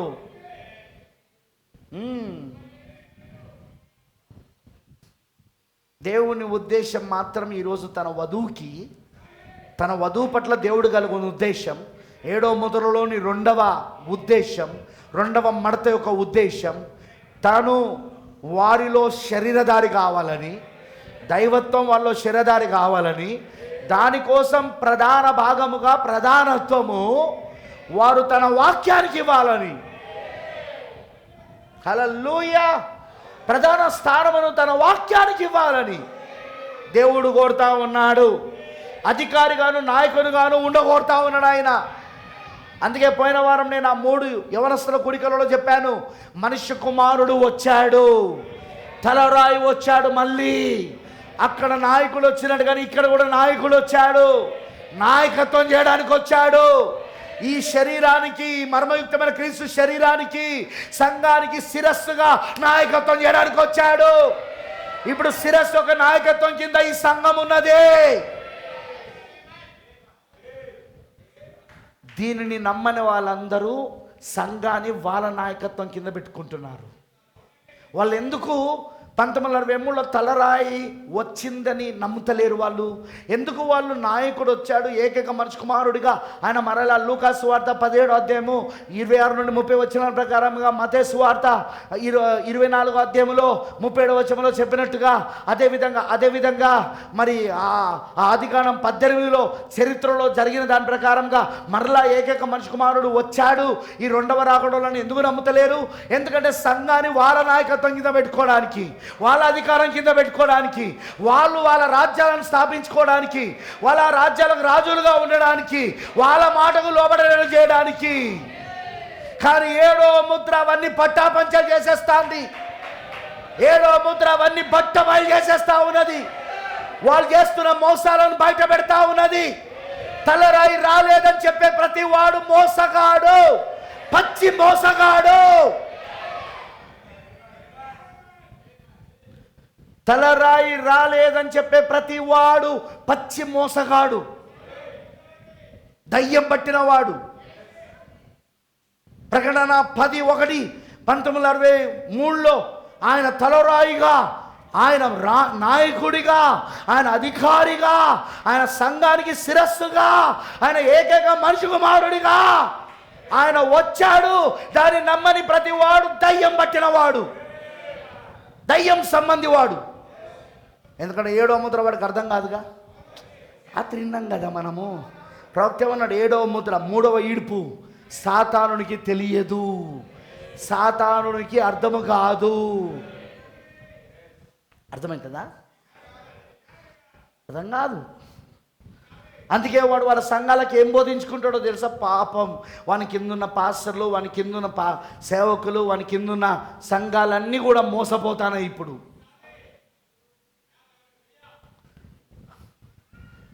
అసలు ఏలియా పరిచర్య, మలాకి 4లో ఉన్న ఏలియా పరిచర్య, ప్రకటన 10వ అధ్యాయం 7వ వచనంలో ఉన్న 7వ దూత పరిచర్యనే ఏంటిది? నాయకుని పరిచయం చేయడం, క్రీస్తును పరిచయం చేయడం. ప్రవక్త ఏమన్నాడు? దేవుడు తనను తాను తన ప్రజలకు బయలుపరచుకోవాలంటే ఒకే ఒక మార్గం ఉన్నది, ఆయన క్రీస్తుగా బయలుపరచబడుట, క్రీస్తునందు ఆయన బయలుపరచబడుట, మనిషి కుమారుడిగా బయలుపరచబడుట. ఇప్పుడు మళ్ళీ మనిషి కుమారుడుగా ఆయన బయలుపరచబడలేదా? మళ్ళీ అది మనిషి కుమారుని బయలుపాటు విలియం బ్రెన్హామ్లో జరగలేదా? విలియం బ్రెన్హామ్ యొక్క పరిచర్యలో మనిషి కుమారుని బయలుపాటు జరగలేదా? ఆయన క్రీస్తుగా బయలుపరచుకోలేదా? మొదటి రాకడ, మొదటి మడతలోని మొదటి రాకడ అది ఎవరికంటే యూదులకు, అంటే ఇజ్రాయేలులకు, సమరయులకు. కానీ ఇప్పుడు ఆ మొదటి మడత మనకు కూడా జరగాల. జరగొద్దా? అన్ని జనులకు బయలుపరచుకోవద్దా? వినబడతలేదు నాకు. మొదటి రాకడ మనకు కాదు, ఇజ్రాయేలులకు. ఎవరి దగ్గరకు వచ్చాడు ఆయన? ఇజ్రాయేల్ దగ్గరికి. ఎక్కడ పుట్టాడు ఆయన? ఇజ్రాయేలులో. ఎక్కడ తిరిగాడు ఆయన? ఇజ్రాయేలులో. ఎక్కడ సువార్త చేశాడు ఆయన? ఇజ్రాయేలులో. ఇజ్రాయేలు సమరయులకు అది మొదటి రాకడ. ఆయన మనిషి కుమారుడుగా బయలుపరుచుకున్నాడు. 7వ ముద్రలోని మొదటి మడత, 7వ ముద్రలోని మొదటి మడత ఉద్దేశం. మరి అది మనకు కూడా జరగాలి కదా, మొదటి మడత ఉద్దేశం. అందుకే ఆయన మొదటి రాకలో అన్నాడు, నేను మరలా మనిషి కుమారుడుగా వస్తా, నేను మరలా మనిషి కుమారుడుగా రాబోతాను. నేను చరిత్రలో జరిగిందే మరలా జరగబోతా ఉన్నది. అది అన్య జనుల కాలం ఒక ముగింపులో జరగబోతున్నది. అది నోవాహు దినాల వలె ఉంటే అవి, లోతు దినాల వలె ఉంటే అవి. నోవాహు దినాలు ఏంటిది? ప్రపంచము అంతమైన దినాలు, ప్రపంచము ముగించబడిన దినాలు, జలప్రలయం ద్వారా నాశనమైన దినాలు. లోతు దినాలు ఏంటిది? అన్య పట్టణాలైనా, అన్య పట్టణములైనా, అన్య జనుల పట్టణములైనా, అదిగో సొదొమ గొమొర దాని చుట్టుపక్కల ఉన్న పట్టణాలని అగ్ని చేత నాశనమైన దినాలు అవి. అలాంటి దినాలలో నేను మరలా మనిషి కుమారుడిగా మొదటి మడత, 7వ ముద్రలోని మొదటి మడత అన్య జనులకు చూపించబడబోతున్నది. ఇప్పుడు ఆ కాలంలోనే ఉన్నాం. అదే ఇప్పుడు జరుగుతా ఉన్నదే. నేడు మీ కరుల ఎదుట ఈ లేఖనం నెరవేర్పు జరిగినది. Who is this? William Branham. ఏకైక మనిషి కుమారుని బయలుపరిచిన మనిషి కుమారుడిన. ఏకైక మనిషి కుమారుడు క్రీస్తు అయి ఉన్నాడు. క్రీస్తును బయలుపరిచిన ప్రవక్త ఈయన. క్రీస్తును బయలుపరిచిన ప్రవక్త ఈయన. మొదటి మడత యొక్క మర్మం ఈలో జరిగింది. 7వ ముద్రలోని మొదటి మడత యొక్క మర్మం ఈలో నెరవేర్పైంది. అయిందా?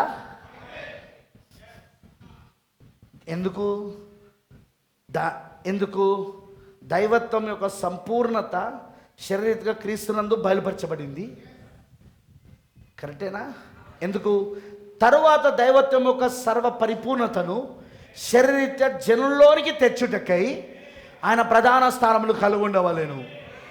ఇప్పుడు ఈ సూచన ఏం చేస్తుంది? ఇప్పుడు ఇది మొదటి ఉద్దేశం, దేవుని 7వ ముద్రలోని మొదటి ఉద్దేశం, విలియం మ్యారన్ బ్రెన్హామ్లో, 7వ దూతలో, ఏలియాలో ఏకైక మనిషి కుమారుని పరిచయం ఏం చూపిస్తూ ఉన్నది?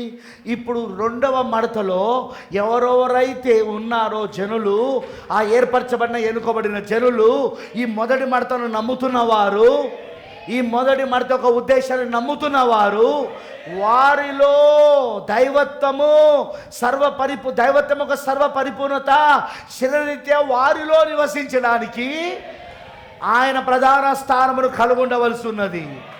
అందుకే ఇప్పుడు మనం వాక్యమే నాకు ప్రధాన స్థానం.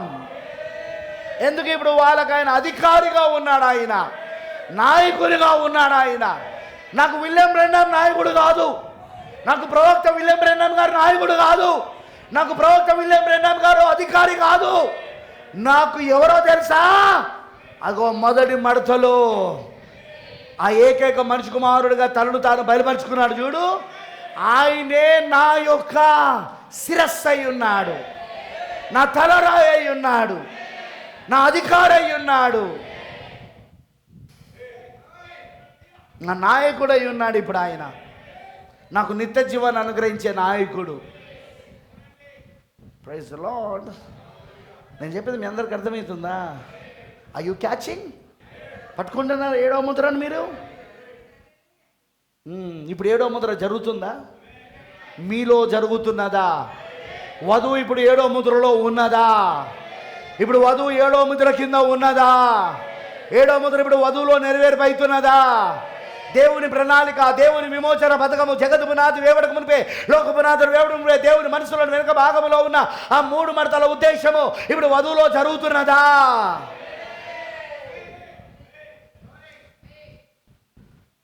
దేవుడు తన మనస్సును ఎవరికి తెరుస్తాడో వాళ్ళకే తెరవబడుతుంది. ఆయన అందరికీ తన మనసును తెరవడు ఆయన.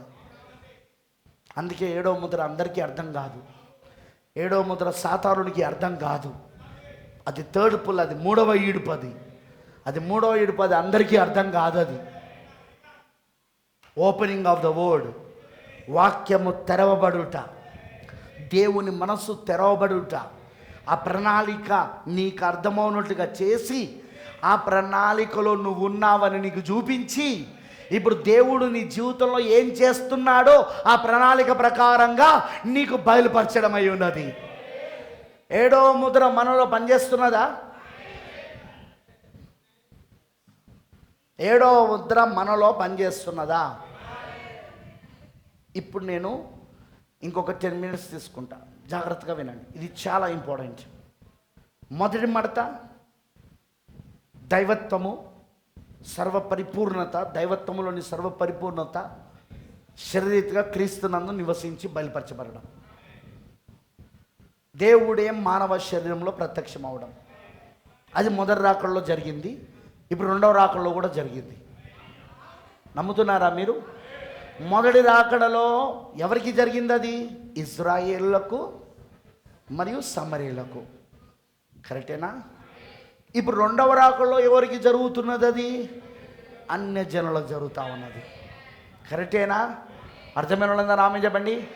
మొదటి మడత ఇజ్రాయేలుకు జరిగినది, సమరయులకు జరిగినది. ఇప్పుడు అదే మొదటి మడత రెండవ రాకడలో అన్యజనులైన మనకు జరిగినది. నువ్వు విలువడి మీరు నమ్ముతున్నారా? ఇప్పుడు ఇది మీకు అర్థమవుతుందా నేను చెప్పింది? ఇది అందరికీ అర్థం కాదు, ఇది అందరూ నమ్మలేరు. ఎందుకు? దాన్ని నమ్మడానికి దేవుడు జగతు పునాది వేవడకు మునిపే, లోక పునాదులు వేవడకు మునిపే ఓ చిన్న గుంపును ఎన్నుకున్నాడు ఆయన.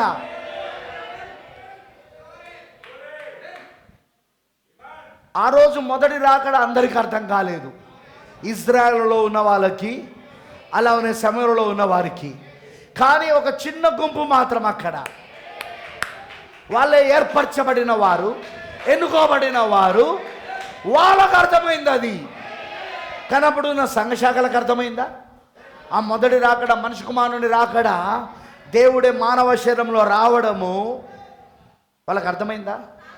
యోహాను సువార్తలో ఏమంటుందో తెలుసా? ఆ యూదులట, శాస్త్రులు, పరిసయ్యులు, సదుకేయులు, ఆ సంఘశాఖల ఆ యూదులట, నువ్వు మానవుడవయ్యుండి దేవుడవని చెప్పుకుంటున్నావేంది? వాళ్ళకి అర్థం కాలేదు. దేవుడే సశరీరుడు అయ్యాడని వాళ్ళకి అర్థం కాలేదు. దేవుడే సొంత శరీరంలో వచ్చాడని వాళ్ళకి అర్థం కాలేదు. దేవుడే మానవ శరీరంలో వచ్చాడని ఆ మొదటి మడత వాళ్ళకి అర్థం కాలా. ఏడో ముద్రలోని ఆ మొదటి మడత యొక్క మర్మం వాళ్ళకి అర్థం కాలే.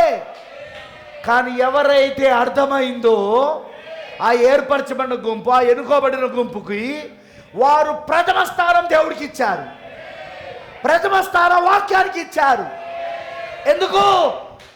క్రీస్తు వారిలో శరీరధారవడానికి, దైవత్వం ఒక సర్వ పరిపూర్ణత శరీరరీతిగా జనుల్లోనికి తేవడానికి దేవుడు, హల్లెలూయా, ఆయన వాక్యానికి మొదటి స్థానం వాళ్ళు ఇచ్చారు అక్కడ. ఇప్పుడు అర్థమైందా వాక్యానికి ప్రథమ స్థానం ఎందుకు ఇవ్వాలో? అన్ని విషయాలలో, అన్ని విషయాలలో, అన్ని విషయాలలో. పాస్టర్ గారు నన్ను ఫలానా చేయమంటావా? వాక్యానుసరమా కాదా చూసుకో. నువ్వు చేసేది వాక్యానుసరమా కాదా? ఫలానా వ్యాపారం చేయమంటావా? వాక్యానుసరమా కాదా చూసుకో. ఫలానా పని చేయమంటావా? వాక్యానుసరమా కాదా చూసుకో. పాస్టర్ గారు నా ఉద్యోగంలో నాకు లంచాలు ఇస్తారు, నన్ను ఏం చేయమంటావు? నేను అడగపోయినా నాకు వస్తుంది, అది వాక్యానుసరమా కాదో చూసుకో.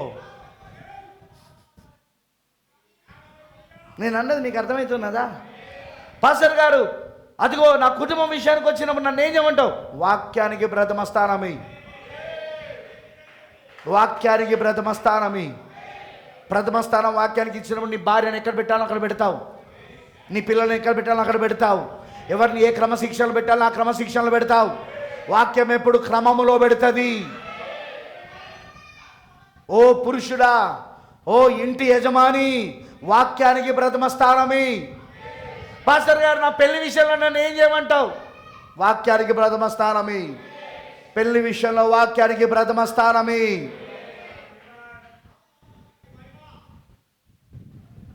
నేను చెప్పేది అర్థమవుతుందా?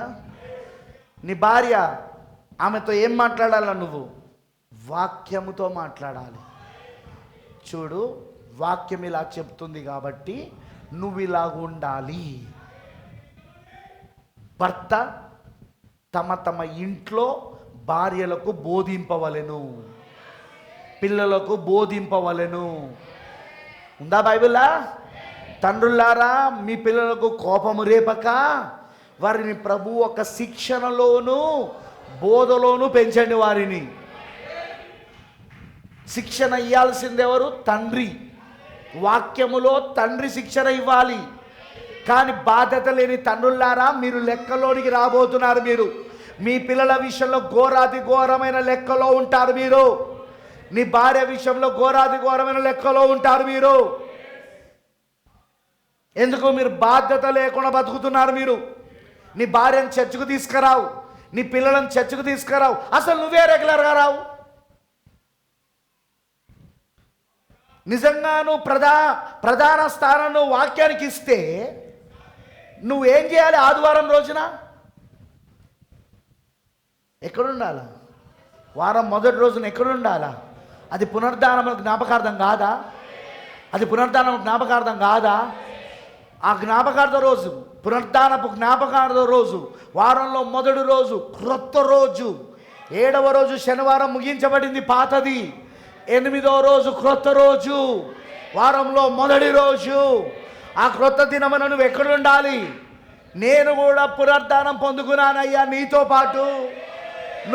నువ్వు లేచేటప్పుడు నన్ను లేపావయ్యా. నేను అసలు అపరాధములో పాపములో చచ్చిపడి ఉన్న నన్ను నీ మహాప్రేమ చేత నన్ను పునరుద్ధానుడే లేపి పరలోక స్థలంలో పెట్టావయ్యా. అందుకే దానికి జ్ఞాపకార్థంగా ఈ మొదటి రోజున, ఈ ఆదివారమున నేను నీ సన్నిధికి వస్తున్నా. నేను ఆరాధించడానికి వస్తున్నాను. అదే నా వాక్యానికి ప్రథమ స్థానం. మీటింగ్లు పెడుతున్నాడు పాస్టర్ గారు. ఏం చేయాలను? ముందే అనౌన్స్మెంట్ చేసినప్పుడు అన్ని పనులు క్యాన్సిల్ చేసుకోవాలి. ఏ పనులను ఎట్లా అడ్జస్ట్ చేసుకోవాలో అట్లా అడ్జస్ట్ చేసుకోవాలి. ఏ పనులను ఏ విధంగా దాన్ని సరి చేసుకోవాలో సరి చేసుకోవాలి. ఉద్యోగానికి ముందే చెప్పేయాలి. ఉద్యోగానికి పోకూడదు. అత్తగారింటికి పోయినప్పుడు పోతావు. అత్తగారింటికి పోయి అక్కడ ఫంక్షన్లు అటెండ్ అయ్యేటప్పుడు ఉద్యోగం సద్యోగం ఏం లేదప్పుడు అయ్యగారికి. కానీ అదే మీటింగ్లో నుడితోటే సార్ ఒప్పుకోవట్లేదు పాస్టర్ గారు, బాస్ ఒప్పుకోవట్లేదు పాస్టర్ గారు, లీవ్ పెట్టుకుంటే లాస్ ఆఫ్ పే పాస్టర్ గారు. అవునా? అత్తగారింటికి పోయినప్పుడు లాస్ ఆఫ్ పే లేదా?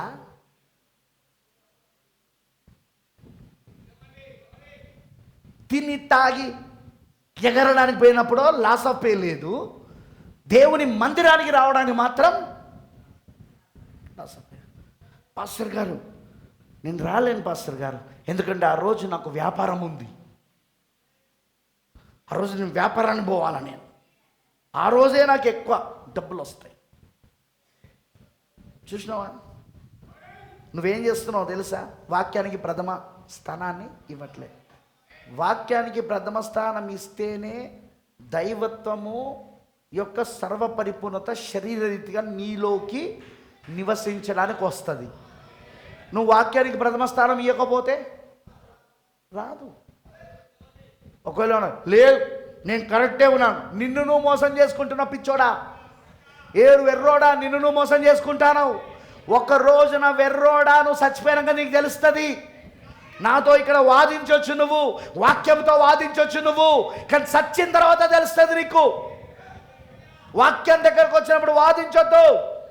వాక్యం దగ్గరకు వచ్చినప్పుడు వాదించొద్దు. వాక్యానికి ప్రశ్న వేయొద్దు. వాక్యానికి కారణాలు చెప్పొద్దు. వాక్యాన్ని విషయంలో వాదించకూడదు, ప్రశ్న వేయకూడదు, కారణాలు చెప్పకూడదు. వాక్యం విషయంలో వాదించకూడదు. ఒకడే వాక్యానికి లోబడడం. అది దేవుడి వాక్యం, నేను లోబడుతున్నా అంతే. అది నా తప్పు, నేను ఒప్పుకుంటాను అంతే. అది నా పొరపాటు, నేను ఒప్పుకుంటున్నా.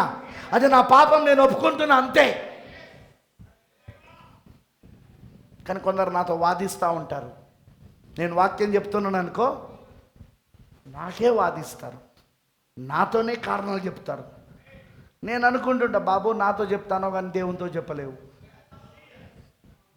నో సార్, దేవునితో ఎవ్వరూ వాదించలేరు. No body can. ఎవ్వరూ ఆయనతో అసలు లూసిఫరే వాదించలేడు. ఇక వాని పిల్లలు ఏం వాదిస్తారు? వాని పిల్లల తండ్రి లూసిఫర్, ఆ అబద్ధమనకు జనకుడు, అబద్ధమనకు తండ్రి, వాడే వాదించలేడు ప్రభువుతో. అర్థమైందా నేను అన్నది? ఇక వాడి పిల్లలు ఏం వాదిస్తారు? ఏదైనా వాదిస్తే మాలాంటి వాళ్ళతోటే. మేము అగ్గోకి దొరికినాంగా, చాలా తక్కువకు దొరికినాం మేము. పాస్టరా పాస్టరా అంటే, ఏయ్ నీ భార్య ఏందే అట్లా చేస్తారు, అట్లనే రోజు పెట్ట, ఏంది నా భార్య అట్లనే చేస్తుంది, ఏం చేస్తావు?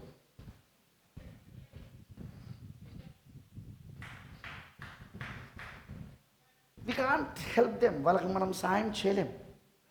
వాక్యానికి ప్రథమ స్థానం ఈయనలోకి మనం ఎవ్వరం సాయం చేయలేం. ఇవాళ ఉదయం నేను చెప్పిన ప్రసంగంలో బ్రదర్ చెప్పింది, యువర్ ఫీలింగ్స్, నీ అనుభూతులు, నీ అనుభవాలు వాక్యానుసరమై ఉండాలి. కొన్నిసార్లు వాక్యంలో ఖండించడం మొదలుపెట్టినాం అనుకో, ఏం చెప్పింది బ్రదర్ ఈరోజు, అది వాక్యంలో వాళ్ళని గుచ్చుకున్నది, వాళ్ళని పొడిచింది, వాళ్ళ తప్పును బయటపెట్టింది, చెంప దెబ్బలు పడినాయి. వాక్యంలో అన్నీ జరిగినాయి. ఇక అంటారా, ఏం చెప్పిండు బ్రదర్ పాస్టర్ గారు ఈరోజు, నాకైతే అంత పెద్ద అనిపించలేదు ఈరోజు వర్తమానం. ఒరే బాబు, నేను మాట చెప్తా, నీ ఫీలింగ్స్తో దేవుడికి పని లేదు ఇక్కడ. అది వాక్యమా కాదా? అది నీ ఫీలింగ్స్ కూడా వాక్యానికి సరిపోవాలి తప్ప నీ ఫీలింగ్స్కి తగినట్టుగా వాక్యం సరిపోదు.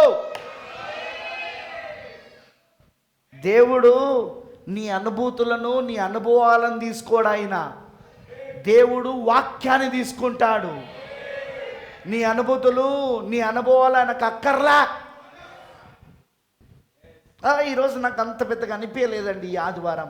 ఈసారి ఎందుకో ఈ ప్రభురాత్రి భోజనంలో నాకు అంత అనిపించలేదు. ఎందుకు అనిపించలేదు నేను చెప్తా. బట్టు నీ చెంపలను వాయించింది వాక్యం, నీ పాపని బట్టబయలు చేసింది వాక్యం, నీ తప్పిదాలన్నీ బహిరంగపరిచింది వాక్యం. అది నీ ఫీలింగ్కి నచ్చలే. అది నీ మనస్సుకు, నీ యొక్క ఫీలింగ్స్కి అది నచ్చలే. అది కానీ ఒకరు గుర్తుంచుకో, ఈ ఫీలింగ్స్ని నువ్వు జయించాలా, ఈ అనుభూతులను నువ్వు జయించాలా. ఎలా? వాక్యాన్ని తీసుకున్న ద్వారా. నా ఫీలింగ్ ఏం చెప్తుందో నాకు అవసరం లేదు, అది వాక్యం కాబట్టి నేను నమ్ముతాను అంతే. ఆదివారం గురించి పాస్టర్ చెప్తున్నాడు అంటే నా కోసమే చెప్తాడు, నా భార్య కోసమే చెప్తున్నాడు, నా పిల్లల కోసమే చెప్తున్నాడు. నా ఫీలింగ్తో ఇక్కడ పని లేదు, ఇక్కడ వాక్యంతోనే పని.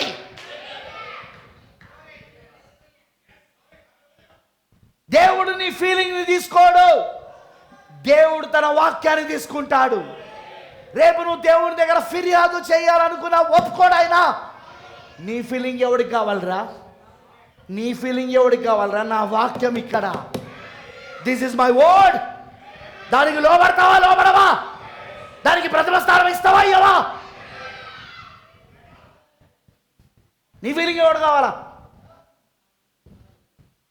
చాలాసార్లు మేము మెసేజ్ బోధిస్తూ ఉన్నప్పుడు ఫీలింగ్స్ హర్ట్ అవుతూ ఉంటాయి. చాలామంది వాళ్ళ హృదయాల్లో నొచ్చుకుంటూ ఉంటాయి. మీకు విషయం చెప్తా, నేనైతే లెక్క చేయను.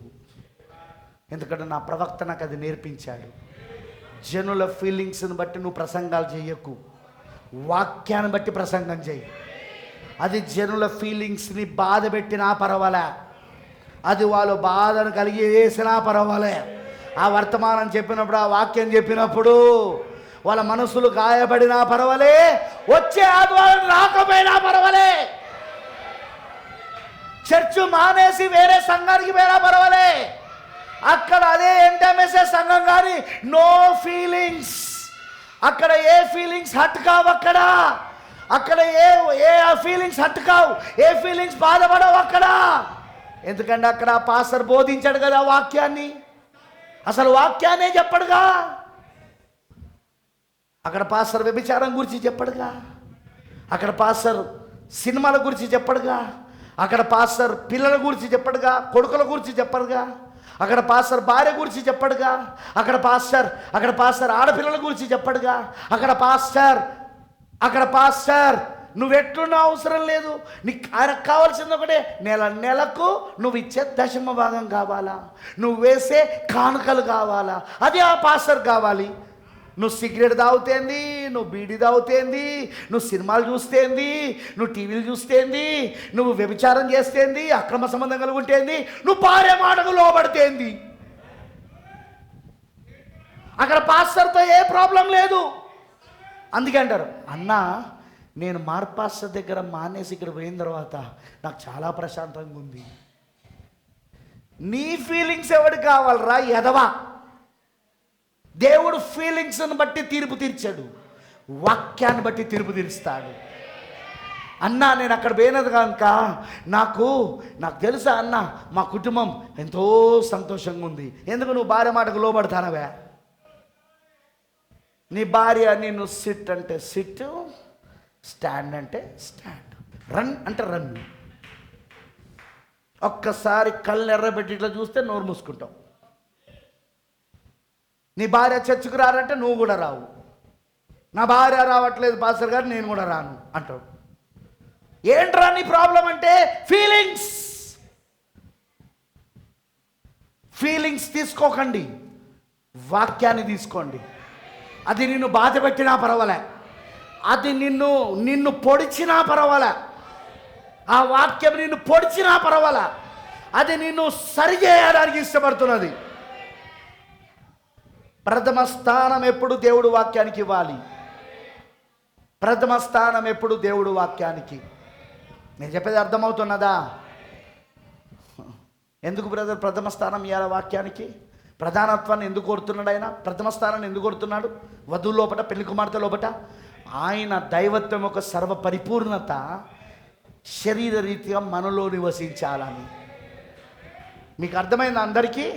రెండవ మడత అర్థమైందా? మొదటి మడత మనిషి కుమారుడుగా బయలుపరచుకోవడం. మనకు మనిషి కుమారుడు బయలుపాటు జరిగిందా? లూకా 17:22-30 ప్రకారముగా మనిషి కుమారుని బయలుపాటు పరిచర్య మనకు జరిగినదా? అది విలియం బ్రెన్హామ్లో జరిగిందా? మనిషి కుమారుని బయలుపాటు పరిచర్య విలియం బ్రెన్హామ్లో జరిగిందా? అది మనం చూడగలుగుతున్నామా? నెక్స్ట్ ఏంటిది? రెండవ మడత ఏంటిది? ఇప్పుడు రెండవ మడత ఉద్దేశం ఏంటిది? ఇప్పుడు ఆయన ప్రధానత్వమును మనలో కోరుతున్నాడు. ఆయన వధువులో ప్రధానత్వము, ప్రథమ స్థానము, ప్రధానత్వము. వింటున్నారా? ఆయన అధికారిగా, ఆయన నాయకుడిగా ఉండగోరుతున్నాడు ఆయన. నేను అందుకే కొంతమందిని చూసినప్పుడు పెళ్ళెవరితోనే మారిపోతారు వీళ్ళు. అప్పుడు నేను అనుకుంటా, ప్రభువా వీళ్ళు మొదటి స్థానము నీ వాక్యానికి ఇవ్వట్లేదు, వీళ్ళ హృదయంలో మొదటి స్థానం భార్యకి ఇస్తున్నారు, వీళ్ళు మారిపోతున్నారు ప్రభువా, కనికరం చూపించు. ఒకటే అంటా నేను, కనికరం చూపించు, వాళ్ళపైన కృప చూపించు. ఎందుకంటే వాళ్ళు ప్రథమ స్థానం ఎవరికి ఇస్తున్నారంటే వాక్యానికి కాదు, భార్యకి ఇస్తున్నారు. అందుకే కొంతమంది భార్యలు పిల్ల ఊరితోటే మారిపోతారు. కొంతమంది అమ్మాయిలు మారిపోతారు పిల్ల ఊరితోటే. ఇంకొంతమంది పురుషులు మారిపోతారు పిల్ల ఊరితోటే. ఎందుకు? ప్రధానత్వమును మార్చేశారు. వారి హృదయంలో ఉన్న ప్రథమ స్థానాన్ని మార్చేశారు. వాళ్ళు ప్రథమ స్థానం అప్పటి వరకు వాక్యానికి ఇచ్చిన వీళ్ళు, ఇప్పుడు భార్య వచ్చింది, ఇప్పుడు భర్త వచ్చాడు, మారిపోయింది. ఇప్పుడు ప్రథమ స్థానం భార్యకి, ఇప్పుడు ప్రథమ స్థానం భర్తకి. No no no no no no no no no నీకు పెళ్ళైనా పెళ్ళి కాకపోయినా ప్రథమ స్థానం వాక్యానికే ఇవ్వు. ఇంకొందరు ప్రథమ స్థానం తల్లిదండ్రులకు ఇస్తారు. తల్లిదండ్రులకు పాస్టర్ గారు మా అమ్మ ఇట్లంటుంది, పాస్టర్ గారు మా నాన్న ఇట్లంటున్నాడు. అయ్యా వాక్యం ఏమంటుంది? నేను అడిగే ప్రశ్న, మీ అమ్మ ఇట్లంటుంది, మీ నాన్న అట్లంటున్నాడు, అవిశ్వాసులైన మీ అమ్మ నాన్న మాటలు వింటావా? విశ్వాసిగా ఉన్న నీవు వాక్య మాట వింటావా? ఎవడి మాట వింటావు నువ్వు? ఎవరికి నీకు ప్రధాన స్థానం నీ హృదయంలా? వాక్యానికా, మీ అమ్మ నాన్నల మాటలకా?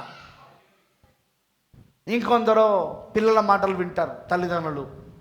నా కొడుకు ఇట్లా అంటున్నాడు, నా కూతురు ఇట్లా అంటున్నది, మా అల్లుడు ఇట్లా అంటున్నాడు, నా కొడుకు ఇట్లా అంటున్నాడు. ప్రథమ స్థానం ఎవరికి ఇస్తున్నావు? యేసుక్రీస్తు నీలో శరీరధారి కావాలంటే, దైవత్వం ఒక సర్వ పరిపూర్ణత నీలో కుమ్మరించబడాలి అంటే, శరీర రీతిగా ఆయన నీలో నివసించాలి అంటే, ఆ 7వ ముద్రలోని 3 మడతల మర్మములో 2వ మడత ఉద్దేశం నీలో జరగాలంటే ప్రథమ స్థానం ఎవరికి ఇస్తున్నావు? వాక్యానికి ఇస్తేనే ఆయన నీలో శరీరధారి అవుతాడు. ఆయన భర్తకు కాదు, భార్యకు కాదు, తల్లిదండ్రులకు కాదు, అన్నదమ్ములకు కాదు, అక్కచెల్లెలకు కాదు, కోడలకు కాదు, మామకు కాదు, అత్తకు కాదు. ప్రథమ స్థానం వాక్యానికి. అది 2వ మడత ఉద్దేశం. అది 2వ మడత యొక్క మర్మం. అది దానికోసం దేవుడు కొంతమందిని ఏర్పరచుకున్నాడా? దానికోసం దేవుడు కొంతమందిని ఎన్నుకున్నాడా? మరి ఆ ఎన్నుకోబడిన వాళ్ళు నువ్వు ఉన్నావా? ఉంటే జరుగుతుంది. జరగట్లేదంటే నువ్వు ఎన్నికలో లేవని అర్థం. జరగట్లేదు అంటే నువ్వు ఎన్నికలో లేవని అర్థం. నాలాగా ఏ పాస్టర్ బోధించడేమో నాకు అప్పుడప్పుడు అనిపిస్తుంది. ఏంద్రా బాబు ఇంత కఠినంగా చెప్తానో అనిపిస్తుంది. నాకే అనిపిస్తుంది అట్లా. కానీ అది వాక్యం, ఏం చేయాలి? నేను చెప్పక తప్పదు నాకు అది. ఆ నెక్స్ట్ సండే నుండి వీళ్ళు చర్చికి రాకుంటామే. ఏర్పాట్లో లేనోడు ఎక్కడుంటేది, ఏ చోటు ఉంటేది, వాని స్థలం నరకమేగా. వాడు పోయేది నరకానికే కదా వాడు. ఎందుకంటే ఈ లేఖనములు, ఈ వర్తమానము ఇదంతా కూడా ఎవరికంటే ఏర్పాట్లో ఉన్నవారికి, ఎన్నికలో ఉన్నవారికి, ఏర్పరచబడి ఎన్నుకోబడిన వారికి ఈ వర్తమానము. అరే ఏర్పాట్లో లేనోడికి వాడు ఎక్కడుంటేంది? వాడు ఎలాగో ఈ వర్తమానం నమ్మడు, ఎలాగో ఈ వర్తమానాన్ని త్రోసేస్తాడు, ఎలాగో ఈ వర్తమానాన్ని అంగీకరించడు. కరెక్ట్ నేను చెప్పేది. సో వాడు ఎక్కడున్నా మనకేం పెద్ద ప్రాబ్లం లేదు. ప్రభువుకి లేని ప్రాబ్లం మనకెందుకు? యేసు ప్రభువుకి లేని ప్రాబ్లం మనకెందుకండి? ఆయనకే లేని ప్రాబ్లం మనకెందుకు? ఆయనే బాధపడతలేడు వాడు వెళ్ళిపోతా అంటే. ఆ 70 మంది శిష్యులు పోతా అంటే యేసు ప్రభు ఏమైనా బాధపడ్డా? పక్కకు పోయి ఏడ్చినా? నా గుప్పలతో పోతా ఉన్నది. అయ్యయ్యో 4000 మంది ఉండే నా సంఘం, 5000 మంది ఉండే నా సంఘం, అందరు పోతున్నారు.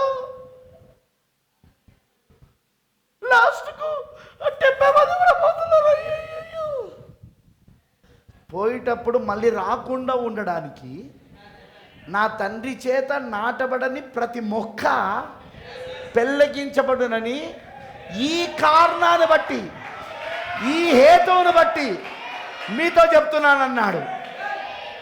అంతకుముందే వీళ్ళు ఆయన దగ్గర ఉపమానం విన్నారు. ఏ ఉపమానము? మొదటిగా తెల్లని వస్త్రములు వేసుకున్న ఆయన గోధుమను విత్తాడు. రాత్రులు చీకట్లో నల్లని వస్త్రాలు వేసుకుని ఒకడు గురుగును విత్తాడు. తండ్రి విత్తిందో గోధుమ, అపవాదు విత్తిందో గురుగు. అరే మనం తండ్రి విత్తిన చెట్లు కాదంటున్నాడంటే ఆ ఉపమానం ప్రకారంగా మనం ఎవరంరా అంటే మనల్ని ఏమంటున్నారా? ఇప్పుడు మనల్ని గురుగులు అంటున్నాడా? అపవాది సంతానం అంటున్నాడా? మళ్ళొద్దాం. బుద్ధి లేదా అంత పెద్ద మాట అన్నాక కూడా ఇక మరలా వస్తామా మన ఈయన దగ్గరికి? అదిగో అక్కడ సంఘ పెద్ద పదవి ఇస్తారు మనకు. అక్కడ అదిగో ఎంటెంఎస్ఎస్ఎస్ ఇంకోటి ఉన్నది పక్కనే, సంఘ పెద్ద పదవి ఇస్తారు అక్కడికి పోతే.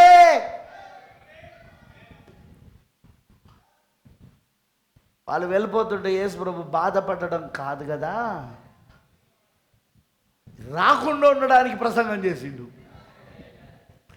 ప్రవక్త మెసేజ్లు ఏమన్నాడో మీకు ఎప్పుడో చెప్పినా, నేను చదివించిన కూడా. నేను ఓ మెసేజ్ ఏమన్నాడో తెలుసా? అసలు ఆయన ఎందుకన్నాడట?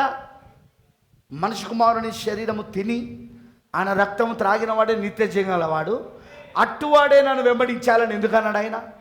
నా శరీరం తిని నా రక్తం త్రాగబడి నిత్య జీవగలవాడు వాడే నన్ను వెంబడించాలన్నతోటే ఇది కఠినమైన బోధ అన్నారా లేదా వాళ్ళు? అసలు ఎందుకన్నాడట యేసుప్రభు ఆ ప్రసంగంలో ఆ మాట? అంటే ప్రవక్త అన్నాడు, ఈ చెత్తంతా, ఈ పొట్టంతా, ఈ గురుగంతా వదిలిపెట్టిపోవడానికి.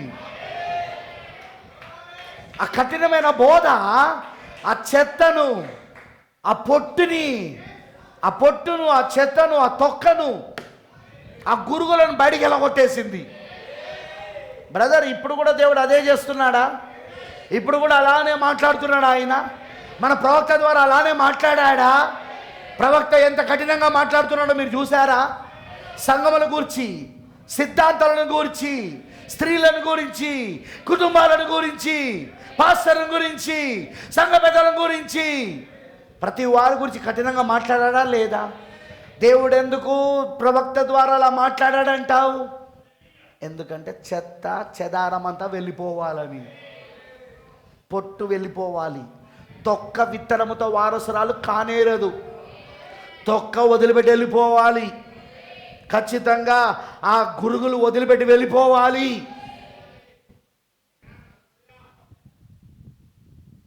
నీ ఫీలింగ్స్ దేవుడు లెక్క చెయ్యడు, నేను కూడా లెక్క చెయ్యను. నువ్వేమని అనుకో. నా ప్రసంగం విన్న తర్వాత తిట్టుకున్నటోడు తిట్టుకుంటాడు, శపించుకున్నటోడు శపిస్తాడు, ఇంకోసారి నేను రానని చెప్పేటోడు రాడు. నువ్వు ఏదని అనుకో, నాకు అవసరం లేదు. ఈ వాక్యమును ఉన్నదిగా బోధించడం నా బాధ్యత. ఈ వాక్యానికి నువ్వు ప్రథమ స్థానం ఇవ్వడం నీ బాధ్యత. ఇవ్వకపోతే నీకు దేవుడికి మధ్యలో ఉంటుంది. అదిగా నువ్వే తీర్పులోనికి వస్తావు, నువ్వే రెండవ మరణమునకు గురవుతావు. నువ్వు రెండవ మరణం ఏంటిది? పాతాళంలో ఉన్నవాడు ఇప్పుడు వెళ్ళి నరకంలో మరణమై ఉన్నది. అదే రెండవ మరణమా? అగ్నిగుండమే రెండవ మరణమా? ప్రకటనలో లేదా అగ్నిగుండమే రెండవ మరణం అని? నువ్వు రెండవ మరణంలోకి వెళ్తావు. నేను చేసేది ఏం లేదు అక్కడ. ఒక్కటి గుర్తుంచుకోండి, పొద్దున నేను చెప్పిన మన ఫీలింగ్స్ లెక్కకు రావు. మన ఫీలింగ్స్ని మనం జయించాల. వాక్యం దగ్గరికి వచ్చినప్పుడు నీకు అది నచ్చినా నచ్చకపోయినా ఒప్పుకోవాలి. అది నిన్ను పొడిచినా పొడవకపోయినా, అది నిన్ను గద్దించకపోయినా, అది నీ తప్పును ఎత్తకపోయినా నువ్వు ఒప్పుకోవాలి ఆ వాక్యాన్ని. ఎందుకంటే అది వాక్యం కాబట్టి. అర్థమైందా నేను చెప్పింది? పాస్టర్ గారు మీరు ఇట్లా చెప్తే మాత్రం నేను ఇంకొకసారి రాను. ఒక ఆయన ఫోన్ చేసి అదే చెప్పిండు ఆ మధ్యలో, వెళ్ళిపో అని చెప్పేశాను. వెళ్ళిపోయాడు. ఐ డోంట్ కేర్, నేను లెక్క చేయను దాన్ని. నీ ఫీలింగ్స్ ఎవరికి కావాలి? దేవుడు వాక్యమే ప్రథమ స్థానం. ఫీలింగ్స్తో ఇక్కడ పని లేదు. ఎవరు ఎట్లా ఫీల్ అవుతున్నారనే దాన్ని బట్టి దేవుడు తన వాక్యాన్ని మార్చడు. తన వాక్యాన్ని ఆయన ఎప్పుడు మార్చడు. ఆయన ఎవరెట్లా ఫీల్ అవుతున్నారనే దాన్ని బట్టి నీ ఫీలింగ్సే ఆయన వాక్య ప్రకంగా మారాలి. నీ ఫీలింగ్సే ఆయన వాక్యానుసారంగా మారాలి. అంతే తప్ప నీ ఫీలింగ్స్ని బట్టి దేవుడు తన వాక్యాన్ని మార్చాడు. ఈ మార్చే బోధకులు ఉన్నారనుకో, అఫ్కోర్స్ ఈరోజు సంఘశాఖ మొత్తం మనుషుల ఫీలింగ్స్ని బట్టే బోధిస్తూ ఉంటారు. అవునా కాదా? మనుషుల ఫీలింగ్స్ని బట్టే వాళ్ళు బోధిస్తూ ఉంటారు. అందుకే వాళ్ళు చాలా ఫేవరెట్స్ అయిపోతారు. వాళ్ళు సంఘశాఖలో ఉన్న విశ్వాసులకు, అదిగో ఆ సేవకులందరూ ఫేవరెట్ అయిపోతారు. ఆయన ప్రసంగం చేసినట్టు ఎవరు చేయరండి, సూపర్ అయిన ప్రసంగం. అదే ఆ మార్కున్నాడు. ఏం చెప్తాడు ఆయన? ఏందా మాటలు, ఏందా బోధ, ఏందట్లా మాట్లాడుతాడు? అసలు దేవుని ప్రేమనే లేదా మార్కుకి. అదే మన సతీష్ కుమార్ చెప్తాడు. ఏం ప్రేమ! జాన్ వెస్లీ ఏం ప్రేమ! అబ్బా, ఆ సంఘశాఖలో ఉన్న సంస్థలలో ఉన్న సంఘాలలో ఉన్న వాళ్ళు ఏం ప్రేమ వాళ్ళది!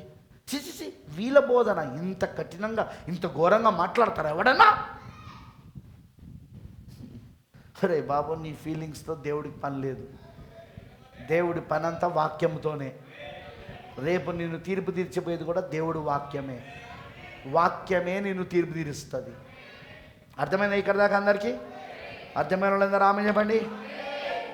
దీన్ని కంటిన్యూ చేద్దామా? కంటిన్యూ చేద్దాం దీన్ని. 2 మడతలే చూసినాం, 3వ మడత ఇంకా చూడలేదు. ఇంకా నేను దాని గురించి కొన్ని విషయాలు చెప్పాలా నేను. హల్లెలూయా. But 7th seal is opened. 7వ ముద్ర తెరబడినదా?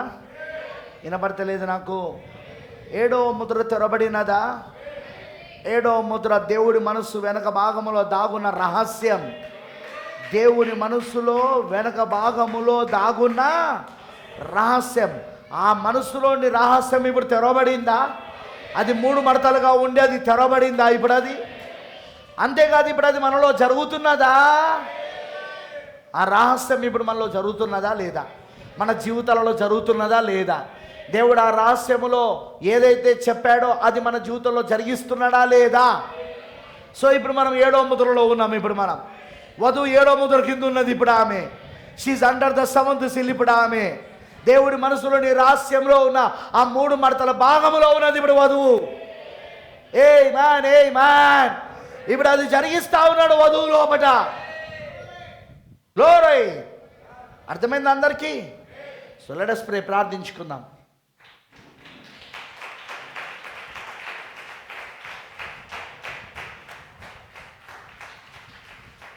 Let us pray. ప్రార్థించుకుందాం. పూర్తిగా దేవునికి సమర్పించుకుందాం. ప్రభువా, విలియం మ్యారియన్ బ్రెన్హామ్ ప్రవక్త విలియం మ్యారియన్ బ్రెన్హామ్ పరిచర్యలో అన్యజనులైన మాకు ఏకైక మనిషి కుమారుని సూచన మాకు చూపించేశావు. ఏకైక మనిషి కుమారుని సూచన, క్రీస్తు సూచన, మెస్సయ్య సూచన ఆ పరిచర్యలో నువ్వు చూపించేశావు దేవా. ఆ మొదటి మడత మాకు జరిగింది. ఇప్పుడు ఆ మొదటి మడత దేవుడు తన జనులకు బయలుపరచకోరుతున్నాడు. అది ఏకైక మనిషి కుమారుడిగా అది జరిగింది. ఇప్పుడు నువ్వు మాకు బయలుపరుచుకున్నావు.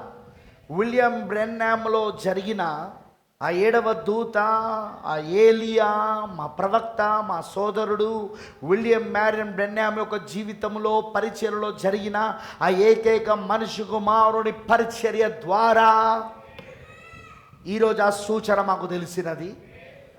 ఎందుకు ఇది మాకు చేసావంటే ఆ 2వ మడతలోని మర్మము, ఆ 2వ మడతలోని ఉద్దేశము, మేము ప్రధానత్వమును నీ వాక్యానికి ఇవ్వాలని, ప్రథమ స్థానము నీ వాక్యానికి ఇవ్వాలని, మొదటి స్థానము నీ వాక్యానికి ఇవ్వాలని, దాని ద్వారా దైవత్వం యొక్క సర్వ పరిపూర్ణత శరీర రీతిగా మాలో నివసించాలని, మాలో ఉండి మాలో బయలుపరుచుకోవాలని నువ్వు కోరుతున్నావు యేసయ్యా. ఇప్పుడు ఇదంతా మాకు జరుగుతున్నది. ఇప్పుడు ఆ 7వ ముద్ర ఇప్పుడు మాకు జరుగుతున్నది అయ్యా.